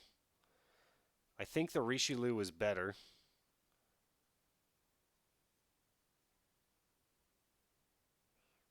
Looks like we got a couple carriers there. The speed is 27. First thing I look at is speed. The speed of the Dunkirk is 32. So what are we trying to do? We're trying to take out German Navy. HP 407.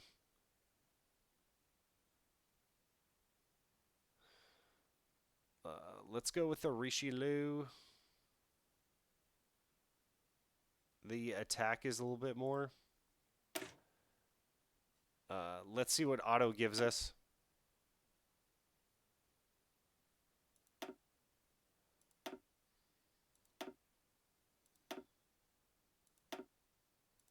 Auto made everything worse. Okay, that's very interesting. Okay, so don't trust auto.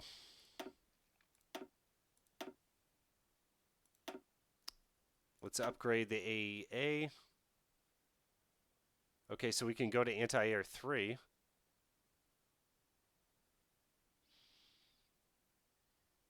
Let's get this up to like 2s over here. We've got 2 heavy batteries in, and then the secondary battery.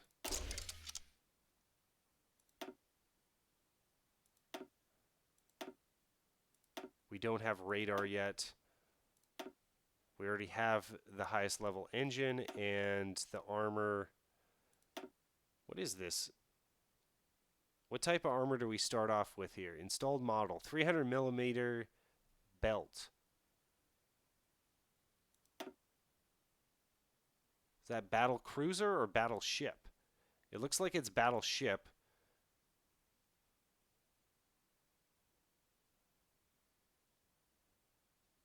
Anyway, that's going to be fine. So this is not much of a variant, but okay, we'll start producing a Richelieu class. I like the name. Heavy Ship Series D hull. So I think this is what we just made. So basically upgraded AA.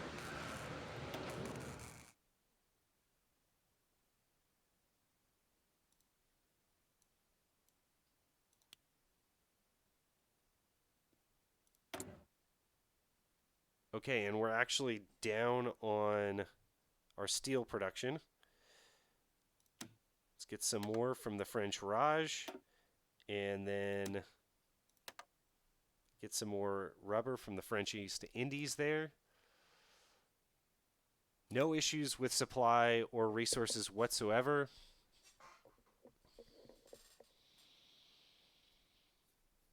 Yeah, see you, Ari.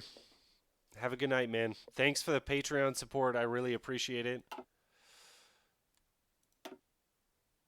Okay, so what do we got here? So we're almost up to the stimulate the dynamic market. Industrial research speed 5%, production efficiency cap 10, efficiency growth 10. That is fantastic. Okay, so what are these guys doing in Germany? It looks like they're probably supporting Finland up there. I can't tell. And it looks like there's Italian troops up there. We want them to ruin all their production in foreign wars, basically.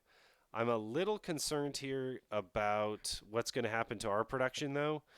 So do I go get the refineries, or do I start getting more resources myself? I don't think we really need them yet. Ooh. We can get half tracks, but I think we have tank upgrades. Oh yeah, baby. For sure. That's what we're going to do. And then we should go to a light tank, mobile tank designer. You can even get better armored cars. That's pretty cool. Reliability 10%, max speed plus 5, armor research speed plus 15. And then I am told that that automatically goes on once you get it. So that's perfect. Okay, so that took down the research time like 10, it was 13 days, I think. Not really that much.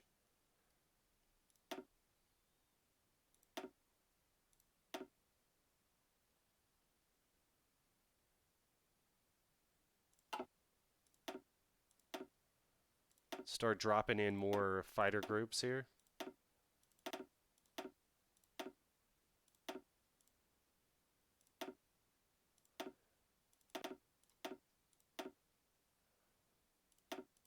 And mainly what we're looking for here is air superiority against Germany. And we're going to get that through fighters. So that's pretty much what I'm looking for there.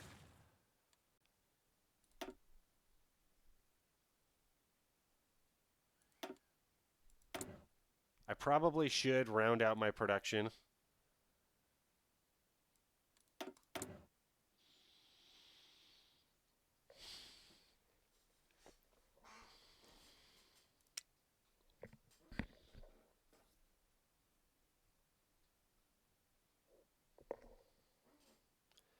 So let's start getting like naval bombers, TAC bombers.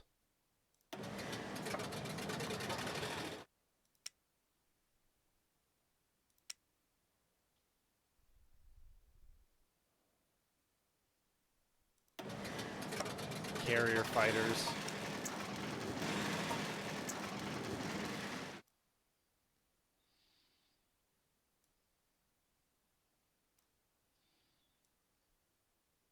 This is all going to culminate in the land war against Germany pretty much.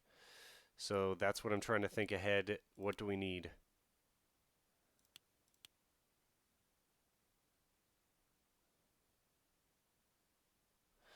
Okay, that's looking pretty good, and we can expand our armored cars.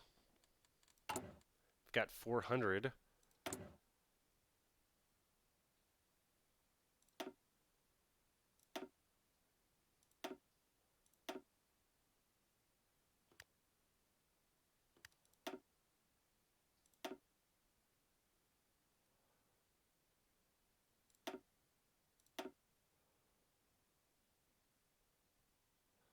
Wow, 0 resistance down there. Okay, let's see if we can go back down to local police force in the Netherlands.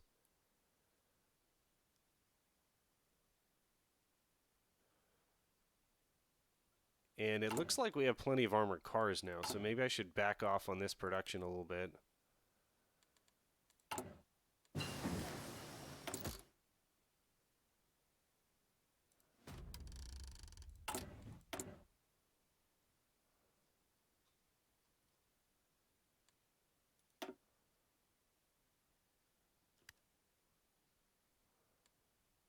We might be able to go armored cars in every nation now. I don't know if that's going to help, though. It might give us back some of our manpower.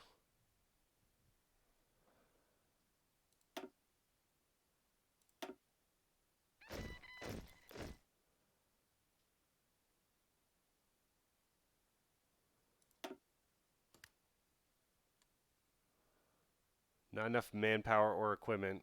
So we're missing 435, are you sure? Ah, shit.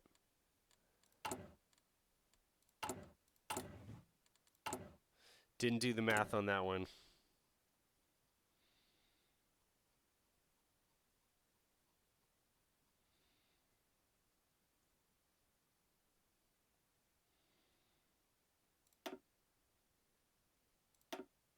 Change that back.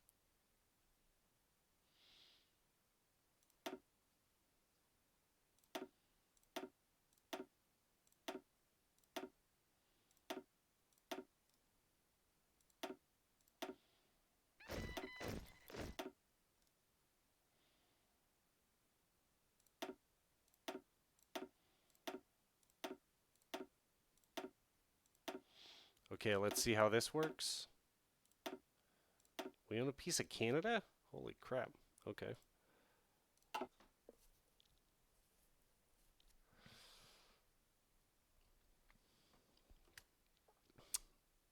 Hunter, what's up, dude?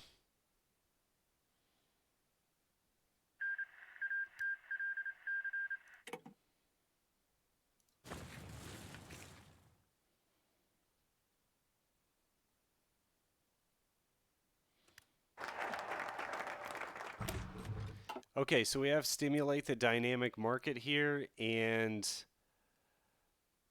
yeah, I guess the next thing is to try to get compliance raised. I don't really need manpower. I'm going to get cores, or we can come over and start to devalue the franc so that we can get compliance this way. This is going to get us compliance quicker, so I'm going to go this way first. Stability is going to go negative 5% though. For 365 days. Let's get that debuff over with. Let's get it done and gone. Okay, how am I doing on my armored cars? Now I have 354. Okay. And resistance is getting really bad in the Netherlands. Let's go ahead and tack that back up again. Everything's okay in England. For those of you just joining, we're going down the mass assault doctrine tree. Let's catch up on our guns here.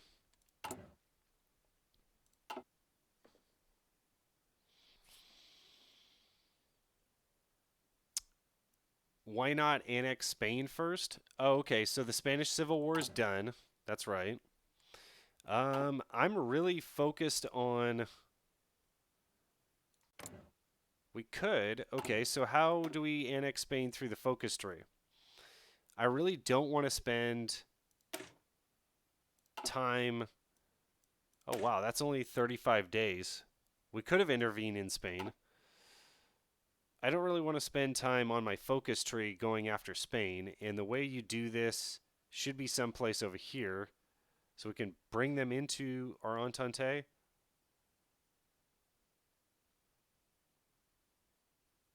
Doesn't look like there's a war goal over there.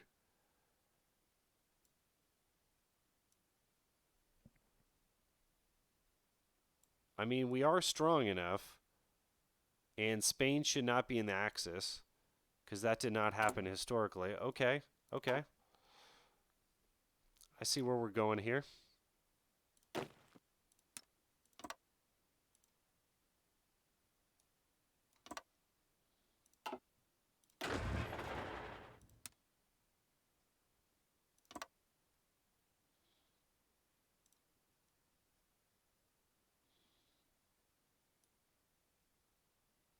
This is usually what I do for Spain because it's so oddly shaped. This seems to work out if you're able to do this. Oh, and we already own Gibraltar. Secondary front right there. Actually, huh. I could probably put in de Gaulle right there. Let's do this again.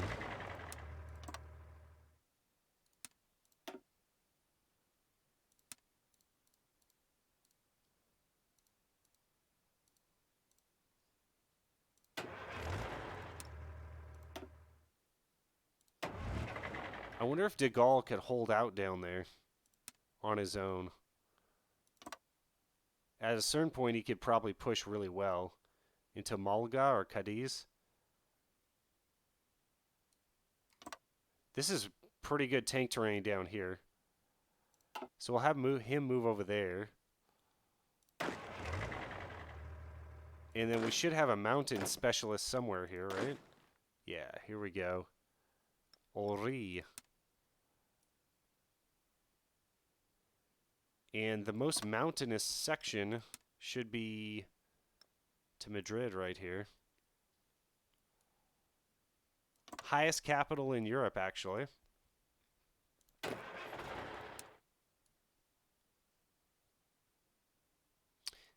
These guys actually look pretty mobile. Let's move them along the coast.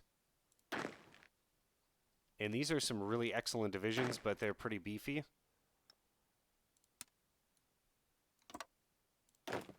So they're going to take a lot of supply, so we'll maybe have them by the coast as well.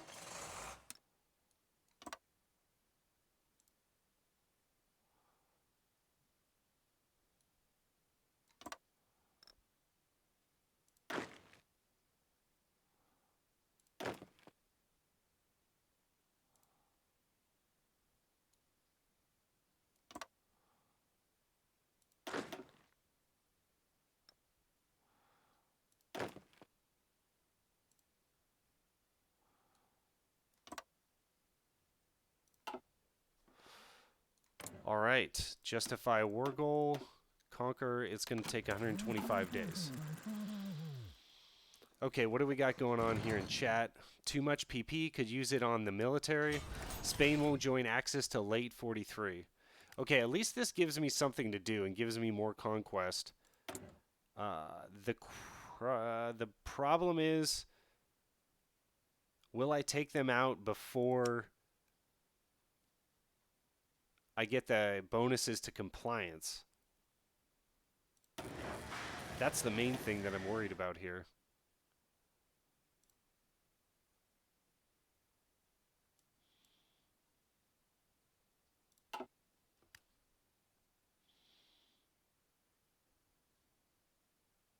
God, that looks good, but I wonder if they're going to run into some problems there with supply. That's a lot of troops over there.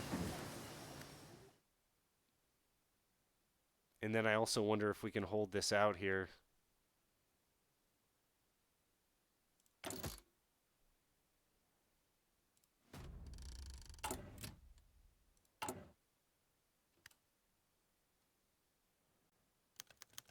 Okay, cranking out factories like no one's business.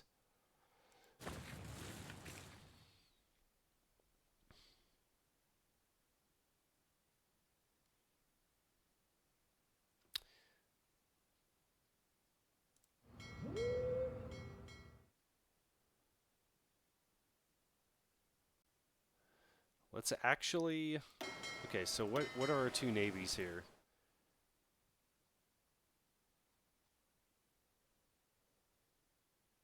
So we have a Pacific fleet and a Mediterranean fleet, I'm assuming.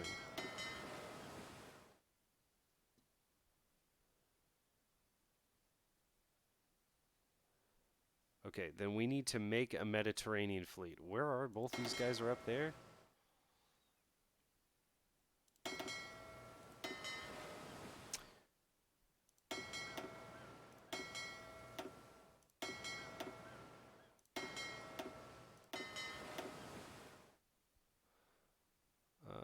Let's group these guys and form another squadron. Another task force.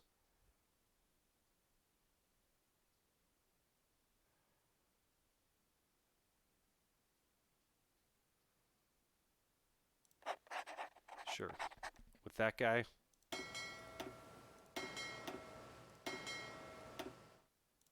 Join some of these guys up together. They're going to go out of Brittany here. And they're going to do some convoy raiding in the mid-Atlantic here.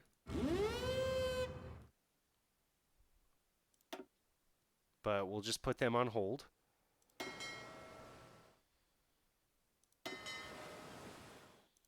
Okay, there's the Pride of the Navy. Oh, and there's another subfleet. Okay.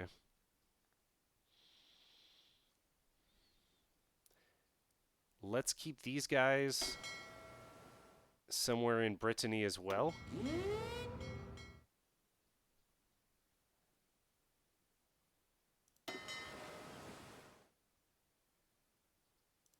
And everyone's going to go right along here.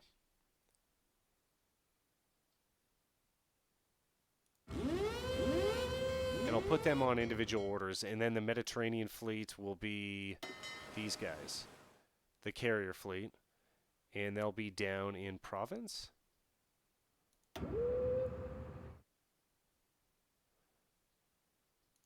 And we'll have them base right there. They shouldn't be based in the English Channel at all. Okay, perfect.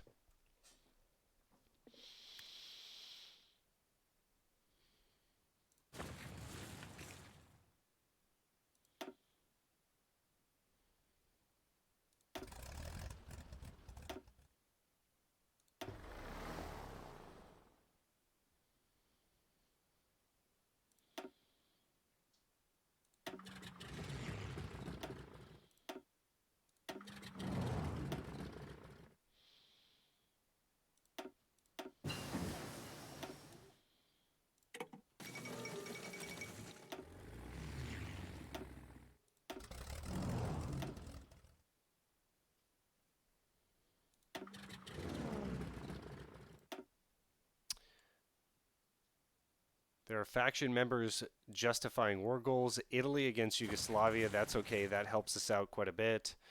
Okay, what else we got going on here? This guy's turtling up in Southeast Asia over there. Because eventually Japan will declare war against the French East Indies. I'm 90% sure. We'll see what happens there.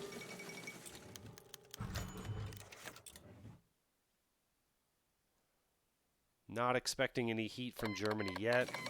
Hungary joins Axis. That's great.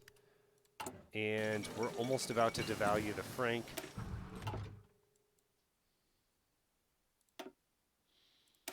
Let's keep up with these gun upgrades.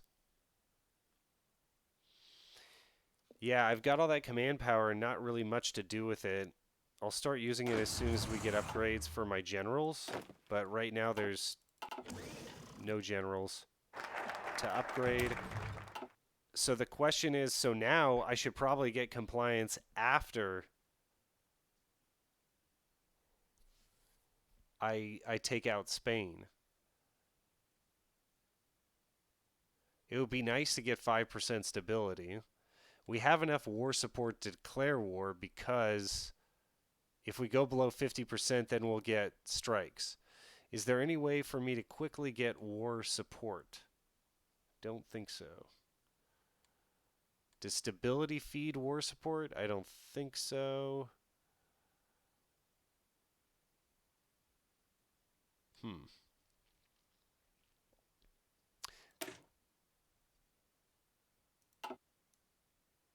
Let's upgrade the infrastructure here. That'll actually give us more resources as well, but the Mid-Pyrenees is right here, and I'm worried about the supply into Spain. So we should be able to get this, and then I want to conquer Spain, and then we'll go ahead and start upgrading compliance, because then Spain will benefit from that as well. And we're going to have enough armored cars to supply to Spain. Should be no problem. I don't have any generals I can improve. Sorry, Antonio. Any propaganda? Ooh, this is looking really nice. Looks like we can get another operative. Okay, so can we do propaganda? Capture cipher effectiveness. Okay, so we could do a guy, so he can come over and start doing intel for us, right?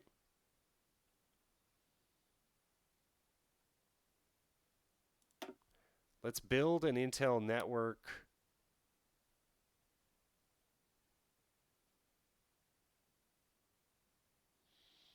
In Madrid, I guess. And then as soon as he has that, he can boost ideology? What do you guys suggest doing after he's gotten his intel network done? Boost ideology?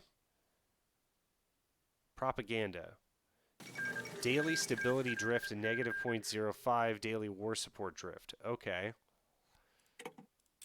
Norway capitulated.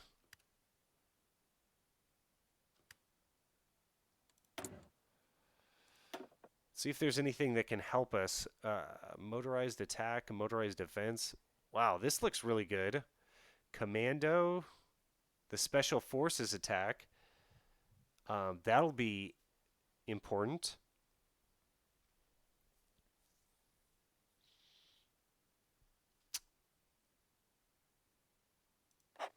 Let's get the cavalry upgrade.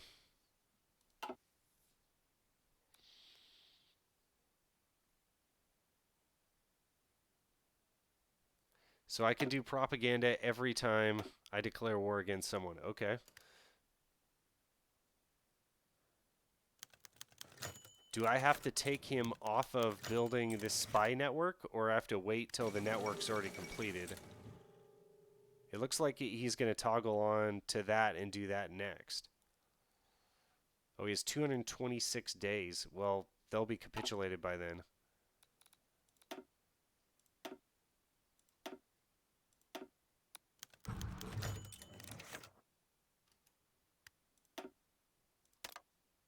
Okay, there we go. Whoop. Hit the wrong button there. It's nice that you can switch this. Okay, there we go.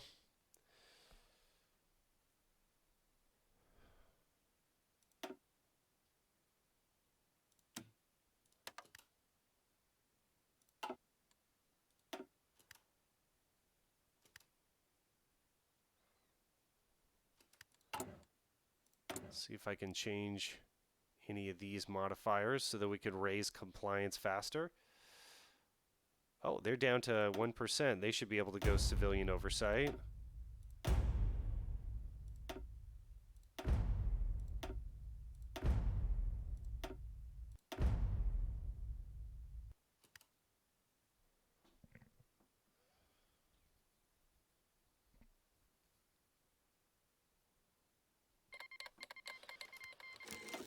Okay, so we have the war goal justification here.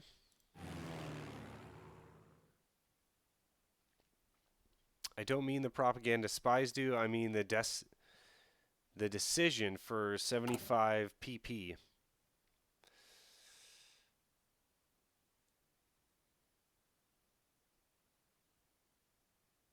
Okay.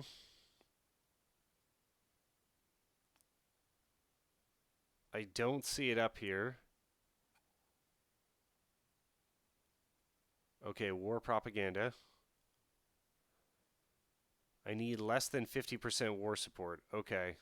So I'll be ready to do this when the time comes. I see what you're saying. That's 10% war support against any country you are fighting. Okay. Alright. Well, let's go ahead and declare war. Are they communist?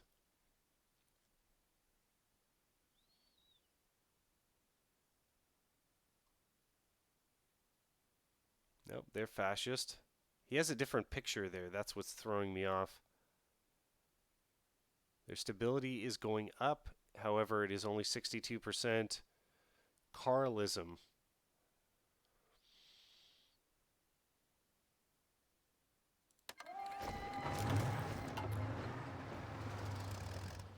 We'll see how these guys fare down here. They're not going to have... Well, actually...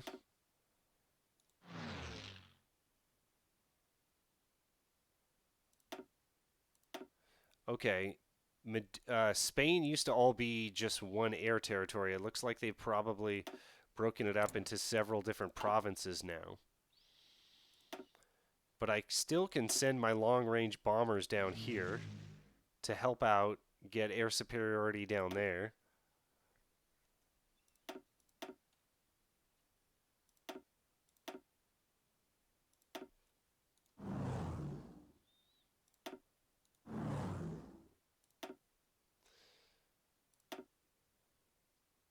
Okay, let's turn the navies on.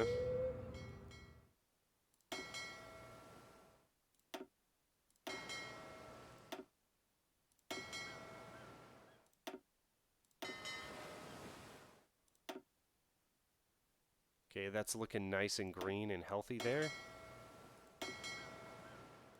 And then these guys are going to have a patrol and a strike force. And then these guys will all be on convoy rating. Perfect.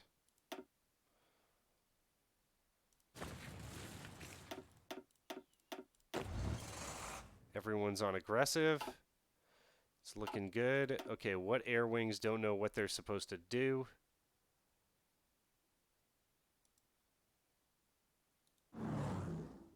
There you go.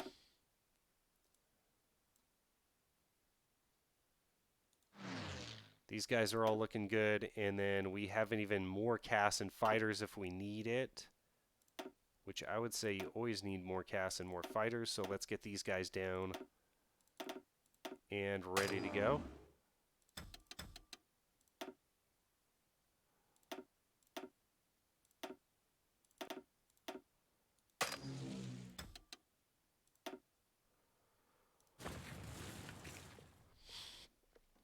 All right, let's see how this one goes. Nice.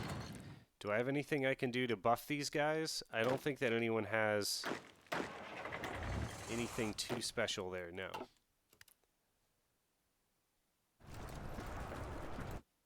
Sorry, the scroll wheel on my mouse is a little old. I need to get a new mouse. We're not going to allow anyone to join wars with us. Okay, he can't move there. Let's go over here then.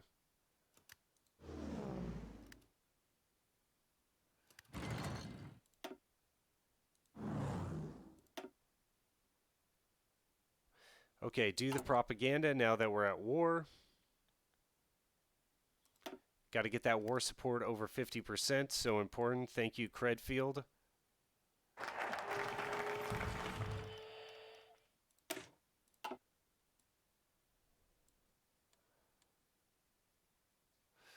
Okay, so we got the auto routes going for us. And I would like stability to come back up.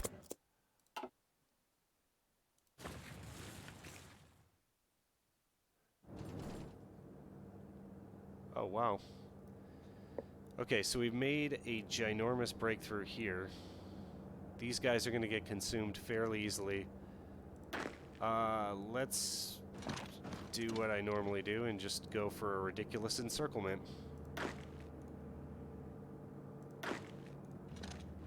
See if that works at all.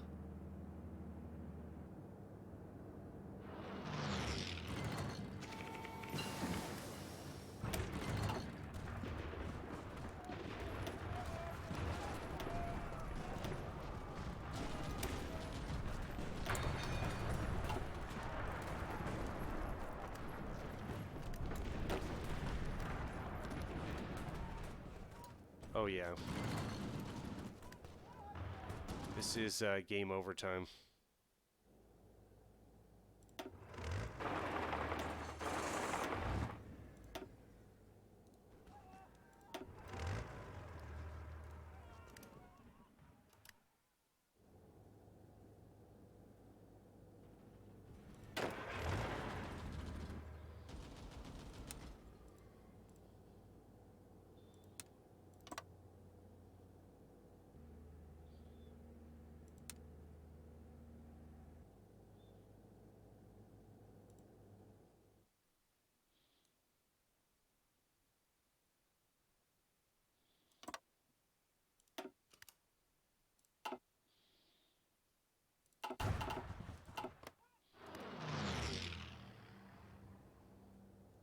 Mutinies are when war support is LOS, and arterials when stability is low.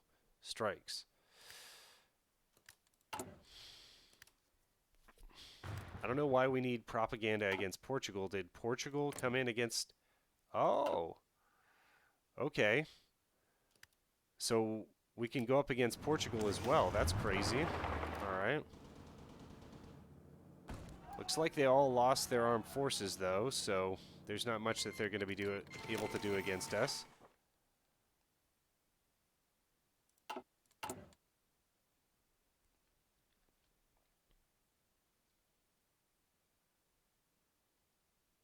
Did you guys catch what just happened? Italy declared war on Yugoslavia.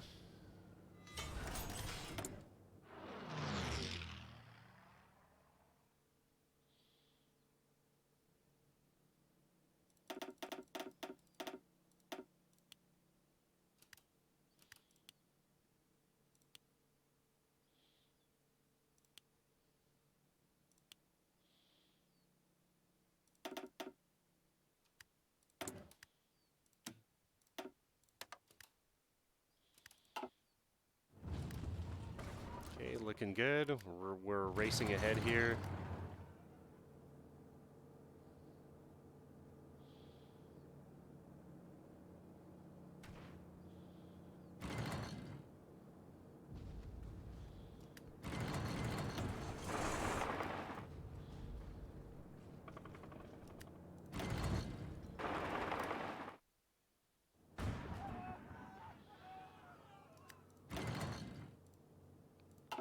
Grinding some of that naval XP there. Doesn't look like there's any convoys in the Pacific.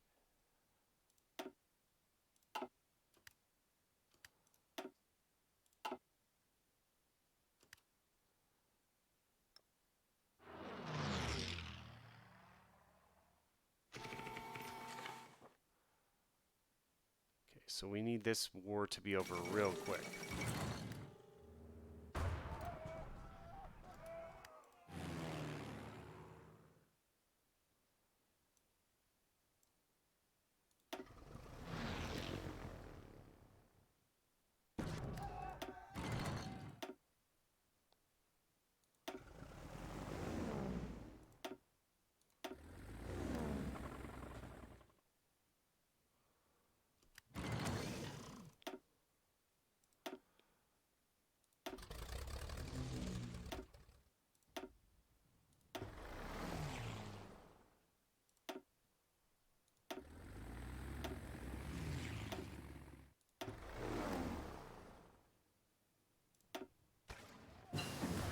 Okay, it looks like I'm getting the bug where I can't really see if I have air superiority or not. Okay, we're gonna research the artillery version of the Light Tank 3, and I need to upgrade my production here. We won't create a variant yet.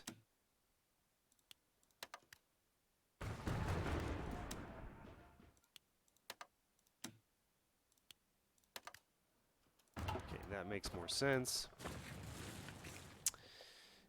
Allison, yeah, Portugal joined the war. Thank you, dude. I'm a little slow on the uptake. Okay, Yugoslavia capitulated, and we got the capitulation as well. We'll take all states.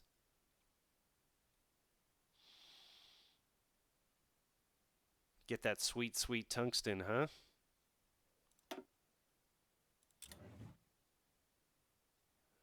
Trying to think about this. Do I want to puppet them off? Not sure. Let's take it, and then, of course, I've neglected my occupation here.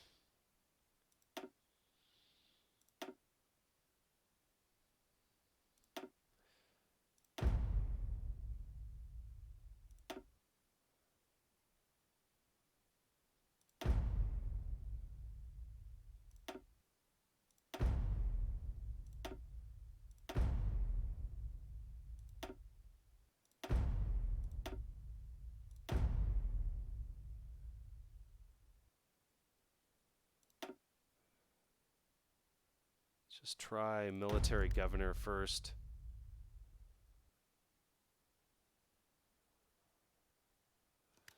Am I light on armored cars or something? Huh.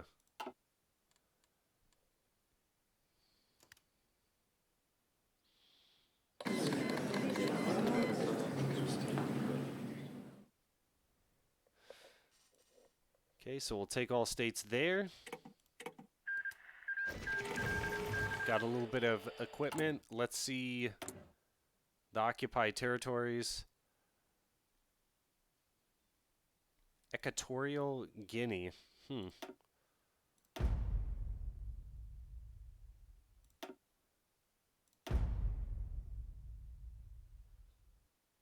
Kingdom of Morocco.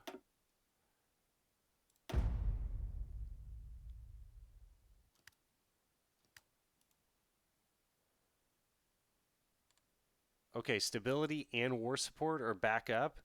So I think we're having problems while my stability was down. And now we should be okay.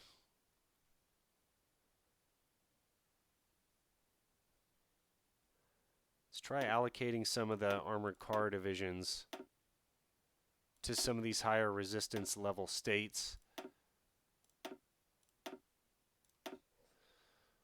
See if that doesn't help at all. All right, that looks pretty good. Credfield with the win again. This battle plan looks a lot better. We can already see that Germany's planning for Barbarossa.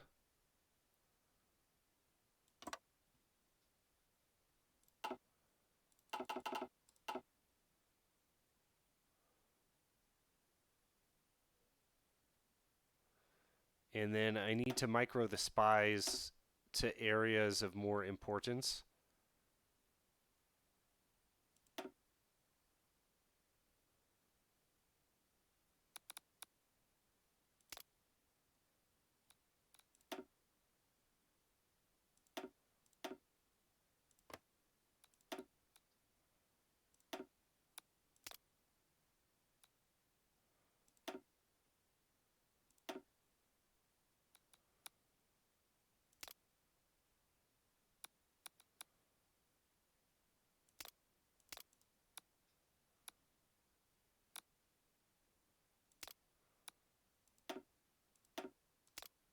Huh.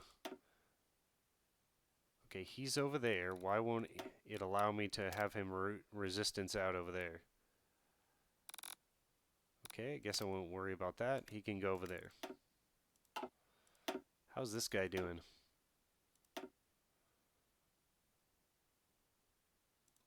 I guess he's in a good spot, so not going to worry about him either. Okay, intelligence agencies. Let's continue on machine-assisted encryption.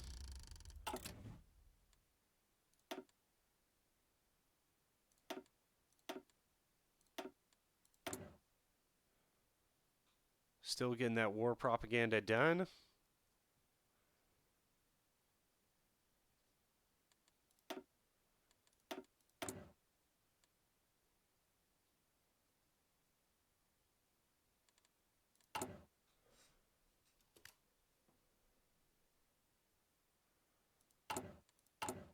Okay, looks like I allocated too many armored cars, although that is going down pretty quickly.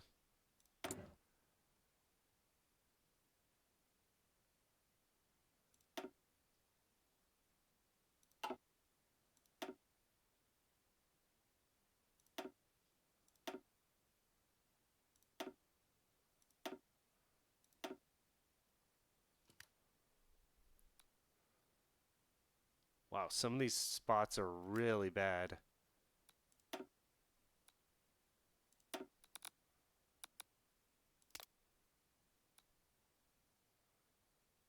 Okay, he's going to have to change too.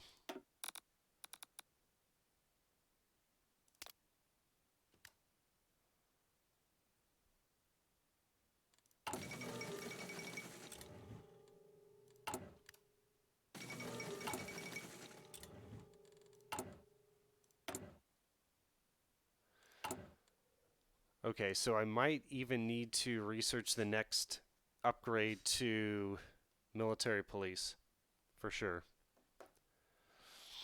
Do you have puppets? Asking for the garrison support.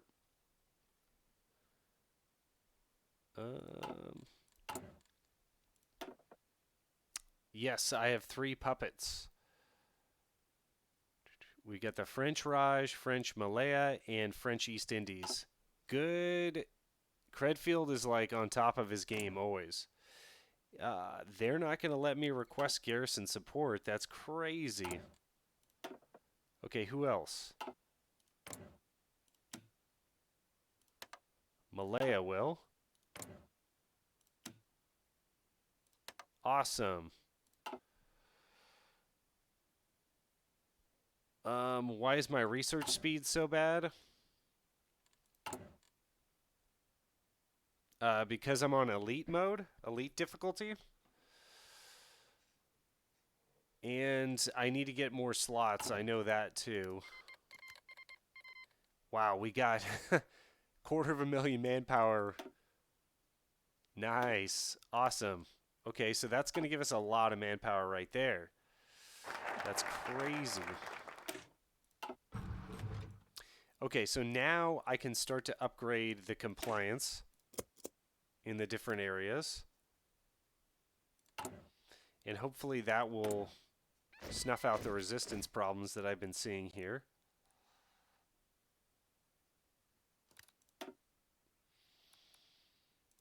This guy's probably going to have to go down there because they're on the verge of rebellion. And all these guys should be at a martial law level.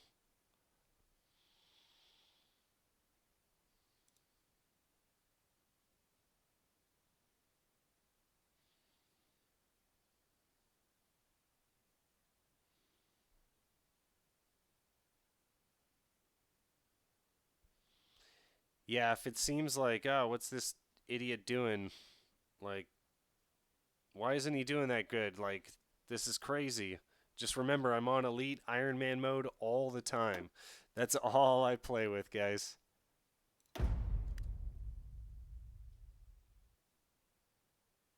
Let's actually take this down to military governor.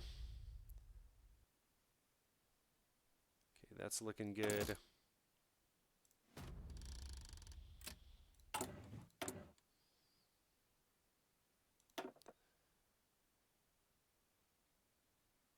None of these are really pertinent right now, and I wasn't able to get... Oh, I can get war economy? Okay. Let's go war economy.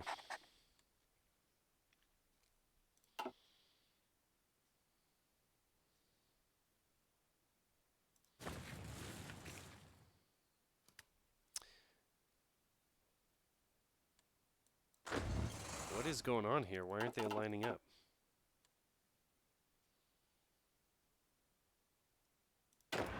What the hell?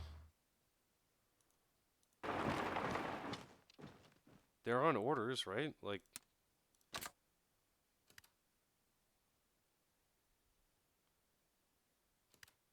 Credfield? Do you know what the heck they're doing here? Why wouldn't these guys go to the front line? I don't... What the hell?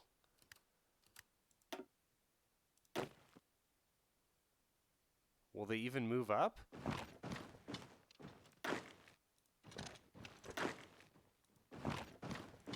I've never seen this behavior before from the game. Okay, so they're on the line.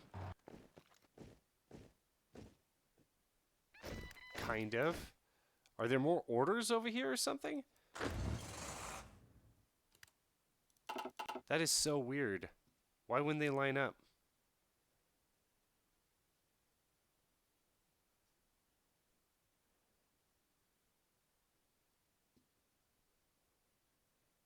You are in the safe faction. For now, yeah. Okay, I need to conserve... Gosh, this game keeps on getting more and more facets. Okay, so these guys all need to be put on hold. So they stop using my oil up.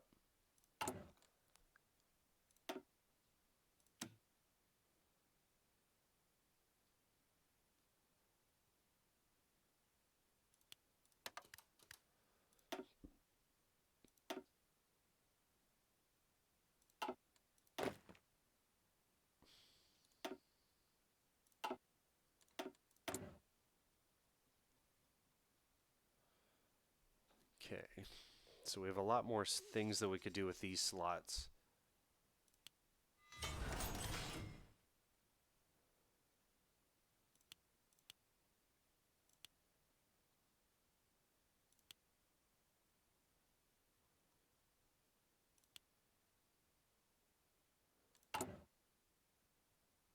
Still good on manpower. Still good on guns.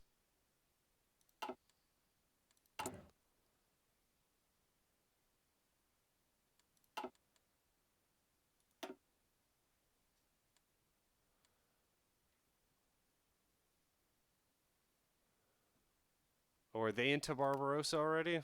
It doesn't look like they've attacked yet. But as soon as Germany starts making headway over there,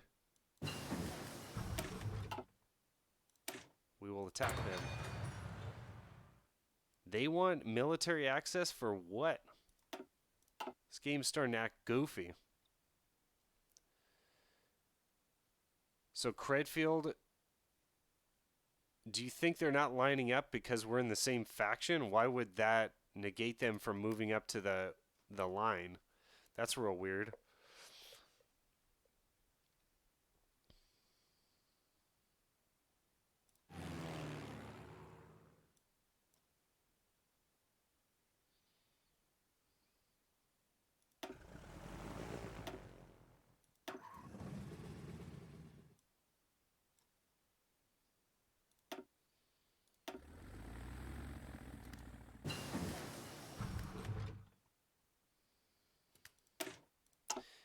Okay, so we got the better infantry equipment. We could probably start making half tracks if we wanted to, but it looks like industry is wide open.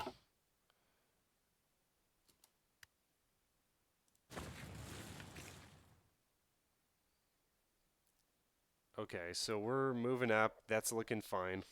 No problems there.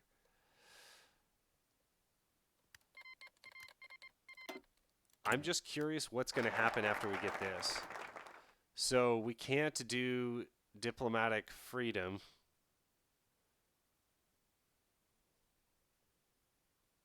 Okay.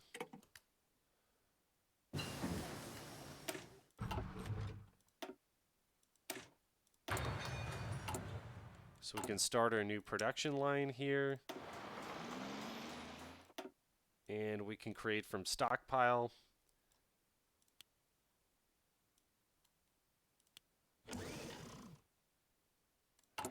And we'll filter these guys into the divisions here. So in order to enable blitz tactics, which we don't have yet, we need the hardness to be over 45%. The problem is adding light SP artillery does not increase our hardness whatsoever. But I still want them in the template. Let's just create more light tanks. That screws with our combat width, though.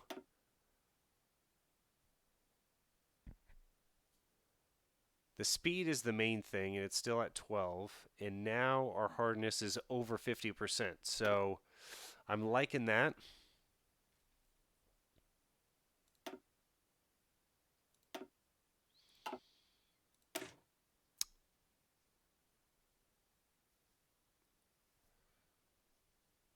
I wonder if I could use SP artillery in the mobile divisions too. No.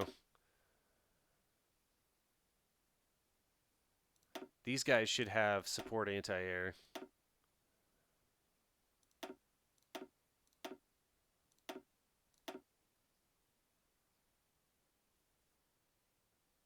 This actually increases hardness a little bit if I did that, and doesn't decrease speed.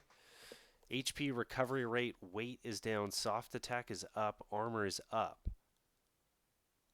I'm going to go with it. It gives a little bit of hardness. And we should be able to pump out these light SP artilleries very quickly because we're converting like 1,000 FCM 36. So that should go pretty quick.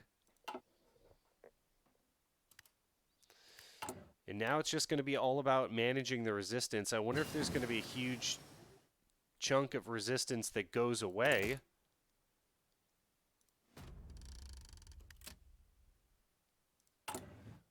Once we get more compliance. God, these areas down here are awful.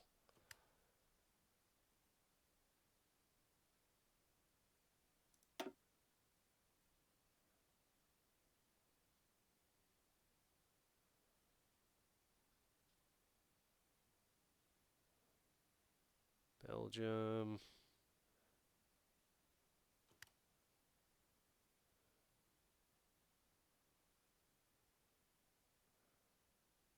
Okay, I think we're good. Let's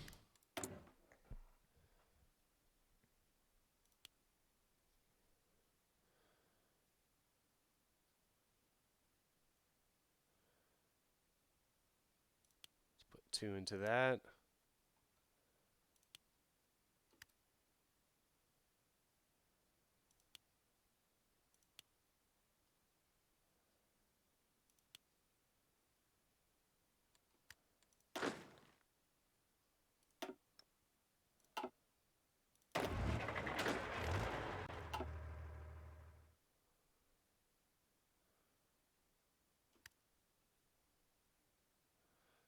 Okay, so now they're getting up on the line. I just had to lead them over there. Combat width 19. So it's not going to matter that much. I don't think that there's any way that I can make the combat width a perfect... can we get to a perfect 20? I don't know how we'd be able to do it. Motorized anti-air. Okay, that's how we do it. Okay, there you go. Perfect 20. And then we could do the same over here.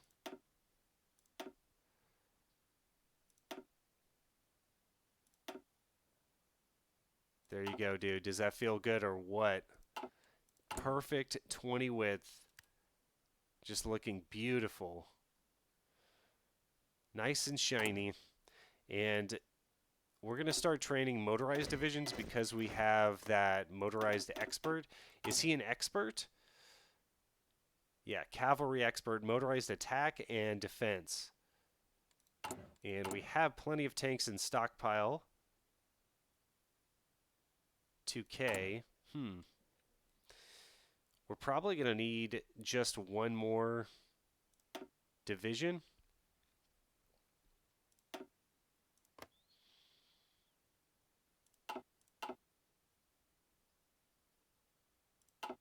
Let's do something like that. I don't want too many tank divisions, and I don't want too many motorized divisions because you do burn through that equipment so fast. The Provisional Government of China. They have our blessing. They are not ready yet. After a long road and concerted effort to improve cooperation and compliance between our occupation forces and local civilian authorities, we are now ready to put control of China back into the hands of a local government. This new government is made up of sympathetic civilians and is ready to closely coordinate with us. Create a collaboration government in China. They are not ready yet. What do you guys think?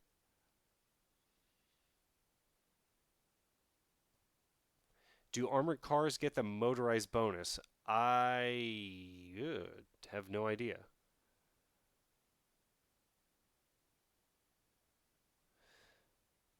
I don't know what we have in China that we need to be over there. Like, this isn't talking about Vietnam. Hey, Zaz, I cannot read Russian, so I have no idea what you're saying. Okay, I'm going to give them my blessing. And then it looked like parts of China changed back.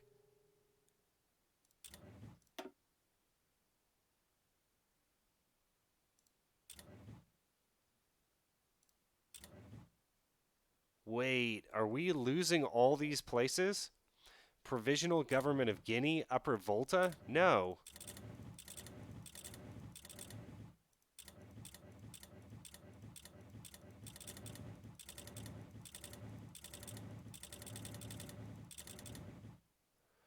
Okay, so they're pretty much trying to leave. What did I lose there? I lost something in China here.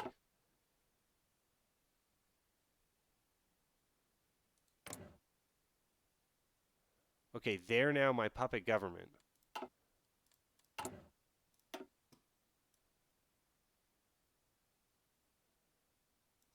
Is that because the compliance rating went up? So I could come down. So let's do the Blum-Viollette Proposal, and let's go down to the French Union.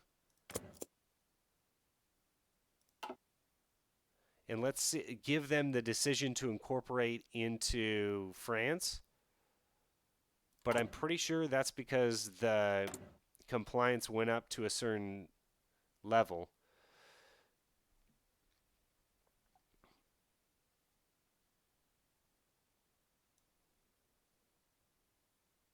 So a lot of these places, I think, hit a compliance level where they wanted to leave occupation or something like that. I'm not sure what just happened there entirely, but basically they could split off and no longer be occupied territory, but be a puppet government. And so now I have new puppets down here in French China.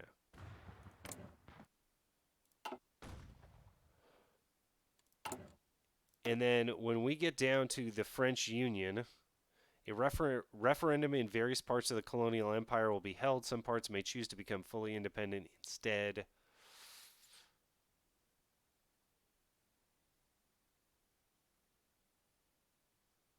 I want to get to here, and then we'll stop the live stream. Let's see if I can make it there, though, before something terrible happens.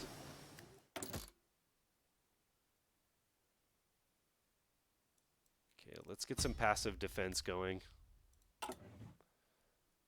See how our resistance levels are. Okay, this is going down. Perfect. That's what we needed.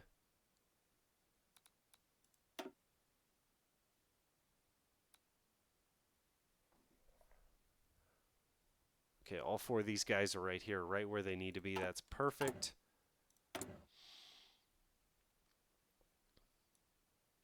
This is kind of ugly with all these occupied territories that we're holding. I would like to see them incorporated.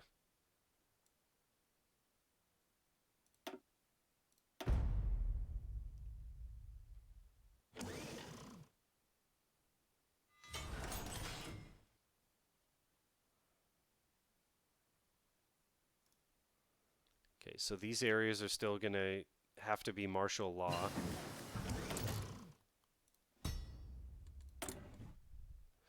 Can modify the government again.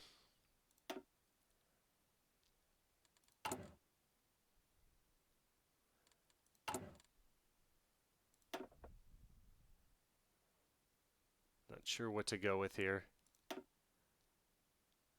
I could upgrade my conscription law. Let's just save that PP.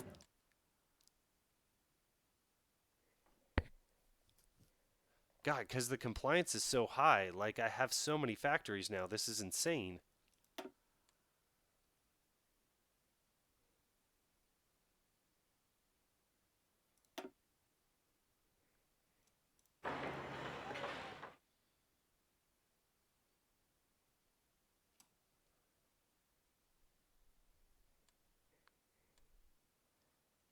Like, where do I put all these factories? This is crazy. I'm about to have core in Algiers.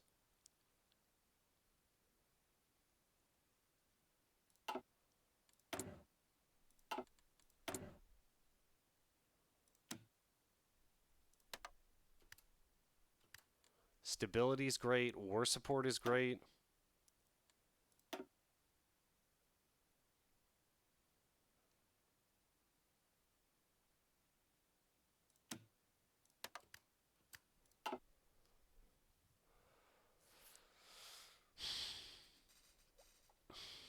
Allison, isn't civilian oversight always better? Yeah, I think so. But if they're about to revolt against me, I don't want to revolt.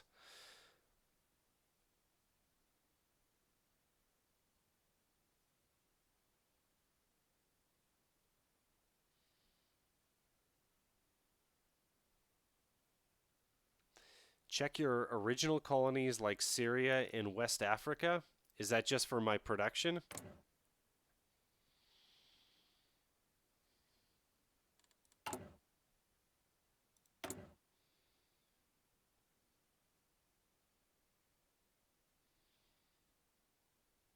$19.40 and you have over 100 civs. Very nice.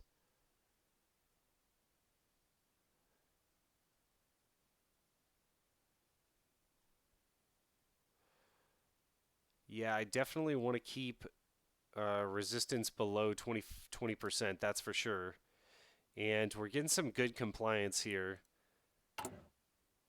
I just want to see if we can't get down to here and then maybe complete the French Union. So let's just keep this rolling here. I'm trying to keep an eye on everything as things are happening, but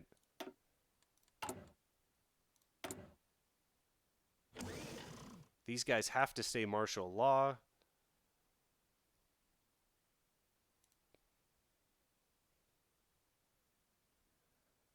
Okay, Ireland looks like they're okay. Belgium can probably go down to local police force. UK local police force. French Raj is looking great. See, as soon as I did that, though, all of a sudden the resistance starts going up.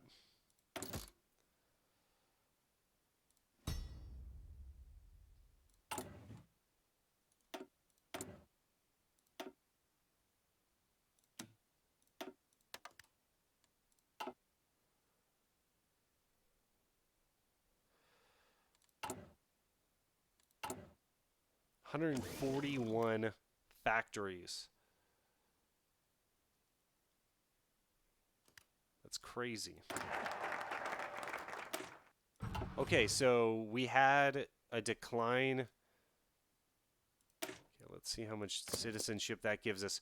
So we needed more steel, and we got it, I think, because now these are core right here. So we get all the steel out of these territories right here. I could probably start producing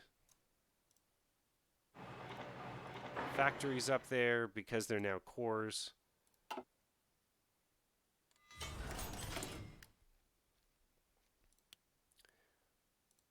Question is what to build.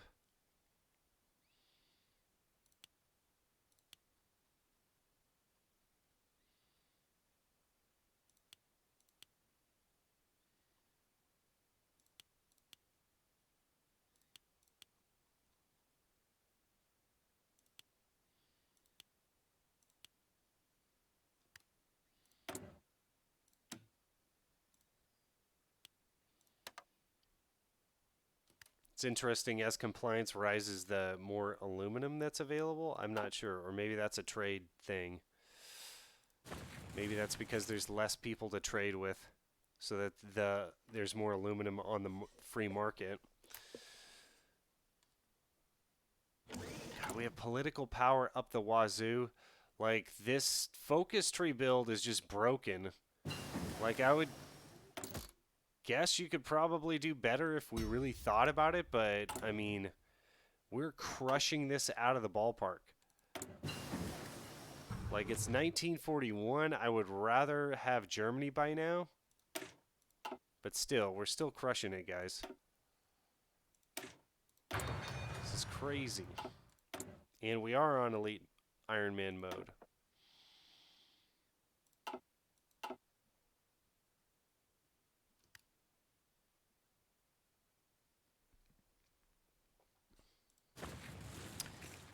Allison, after you accumulate compliance, they don't revolt anymore, even during war. Okay.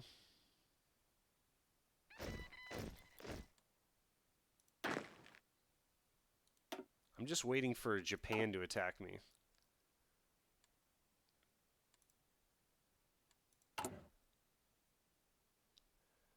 And we'll see this extra 3% non-core manpower has to take the penalty of full employment first, which is recruitable population factor negative 25%. So we'll see how much manpower we actually net.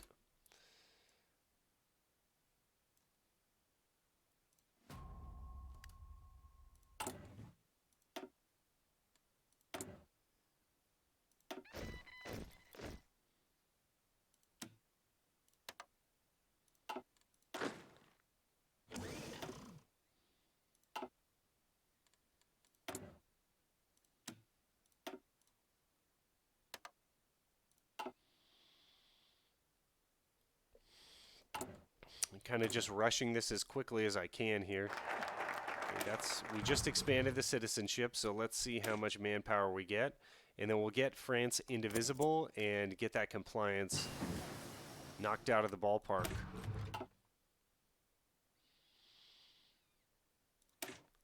Should be able to start creating my own synths, but I mean, we have French, Malaya, and all that other stuff, so I don't know. But it might become useful. I mean, I basically just feel like Superman right here. We can do like whatever we want. Another level of MP wouldn't be bad, but we might not have resistance to worry about. Let me think about that. I don't, yeah, well, we are going to be taking over countries, so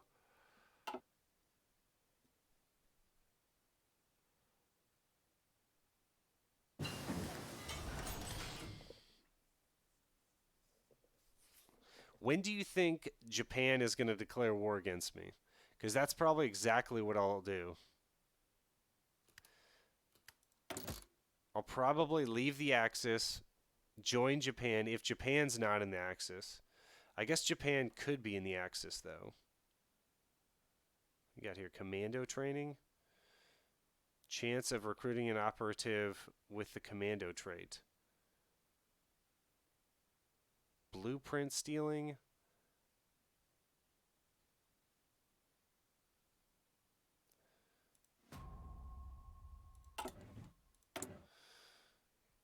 Okay, and we still have more free civilian factories.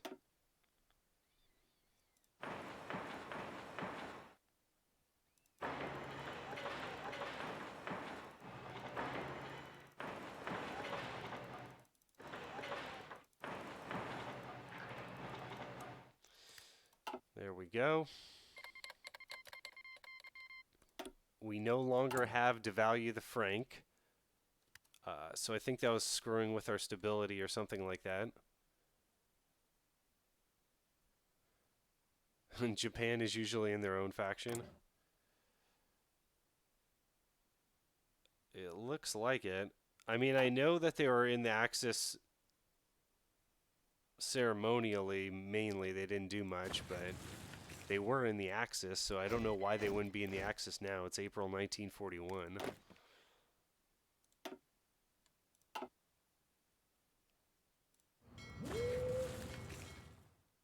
I don't know how much the war, like the outcome of World War II would have been if like there was more cooperation between Japan and Germany. Germany actually lacked a lot of the aerial technology and for like aircraft carriers and things like that Japan was, you know, the world leader in. So that could have helped them out a bit, but I think that the German production was probably maxed out.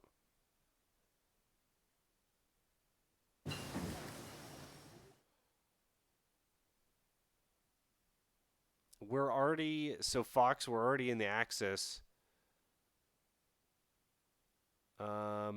Are you worried? I'm worried about, like, the main thing is, like, they can attack, Japan can attack me. No big deal. What I need is for Germany to attack into the Soviets and get pretty far into the territory to where they're not going to be able to get back very easily. If I want to get a war goal against somebody, let's see how easy that would be.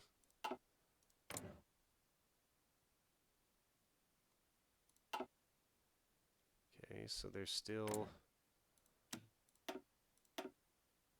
Oh man, it would still take 125 days. I could, yeah, you're right. I could get out of the Axis, and let's wait till the war with the USSR, and then I'll get out of the Axis and see if I still can't ally with Japan.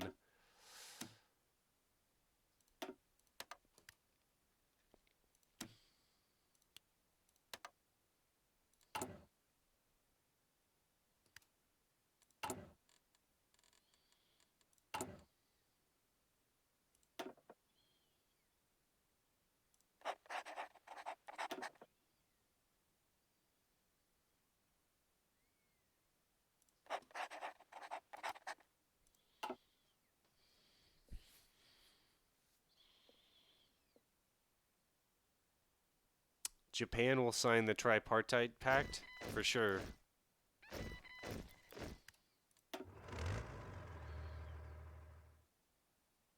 I mean, the timing of this is going to be crucial, but I think I could take them all on. Like, that shouldn't be an issue, but I just want Germany to lock horns with the Soviets before I make a move. Because if I get out of the Axis and join Japan, like, they could attack into me and win. Although I guess it would be pretty difficult for them to do that at this point. Okay, so again, I need help with chat. So, do I want them to leave and create a bunch of puppet governments, or I would rather have them as cores, right? We can set up puppet collaborationist governments, or I can keep them as occupied territory. Like, I'm not sure what to do.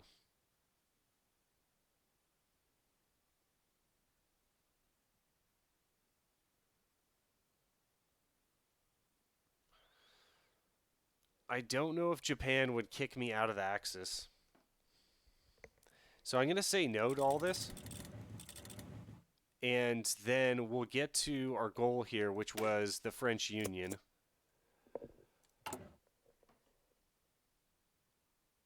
I'm not sure if it's too early to do this yet, though. Let's think about this for a second. Compliance has to be 80 or 90%.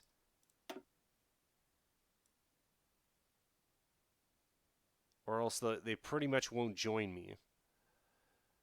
So our pain areas are the UK, Netherlands, Ireland,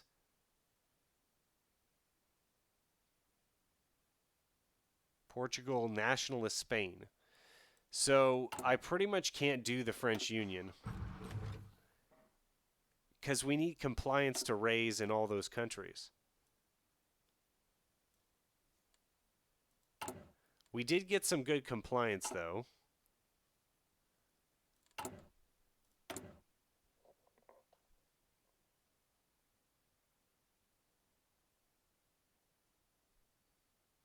Fox, I can always change my mind later and make them puppets, true. Allison, only create puppets if you want resources and to abuse their manpower. Fox, core is better.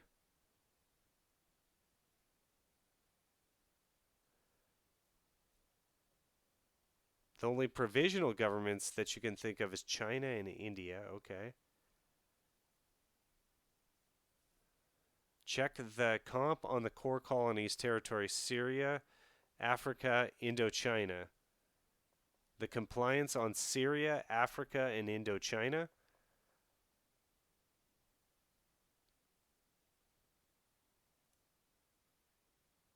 God, this is a lot.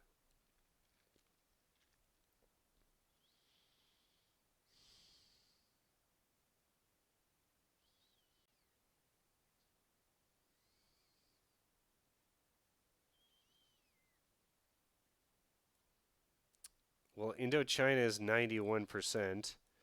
Africa, there's Zimbabwe at 91%. I mean, most everything is above 80%. It's just the main countries like the UK is only 24%. I'm assuming if I did French Union, I would lose the UK, I would lose nationalist Spain, I would lose Portugal. That would be awful. The best thing that I can do here is probably rush civilian oversight, like you guys have been saying, but I still don't want resistance to go over 20%.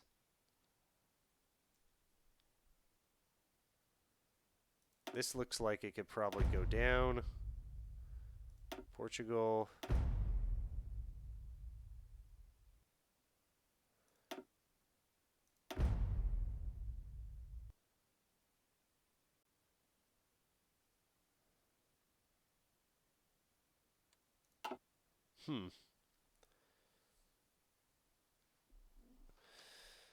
Indochina is Cambodia, Laos. So you want me to look at this?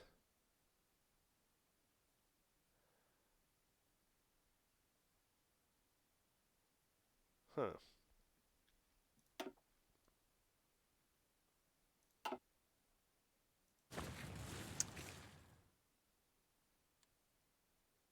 Yeah. So I think I'm going to end the live stream here. And I don't know what focus tree I'll go next, but getting all that compliance gave me, like, let's see where we're at. I have 149 factories. Effectively, look at all those civilian factories. It basically feels like I'm Germany after I took over the US and the Soviets. That's what it feels like. I could probably attack into Germany and be fine. We have a massive stockpile of guns and all types of equipment. I would like them, Germany, to go up against the Soviets and drive into there, and then maybe I could start attacking and capturing Soviet land too. That would be pretty cool. But I think that's still the way to go. Soviets look pretty powerful there for sure. And I am worried about Japan, but I'm not worried about Japan. I could send my navy over here and deal with Japan. So because we're France, we have a very strong navy as well. So I'll end the live stream here, but thanks for joining me, guys. Please leave a like and subscribe on the videos. And in the description box, or sorry, the comments below, please tell me if you would do anything differently, criticisms, what you think went well, what you think went bad. I always enjoy your comments. Right-click on the province to see specifically their compliance.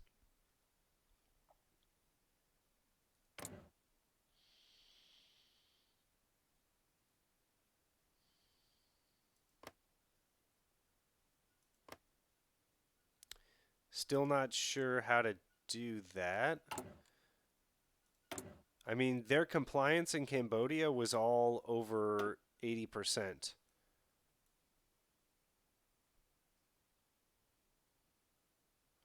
Fox, thanks for joining me. Antonio, Credfield, Allison, all you guys. Yeah, no problem, man. Yeah, I think their compliance is all over 80%. So if that's what you're looking for. All right, guys. You guys have a good night, and I will see you on the next one.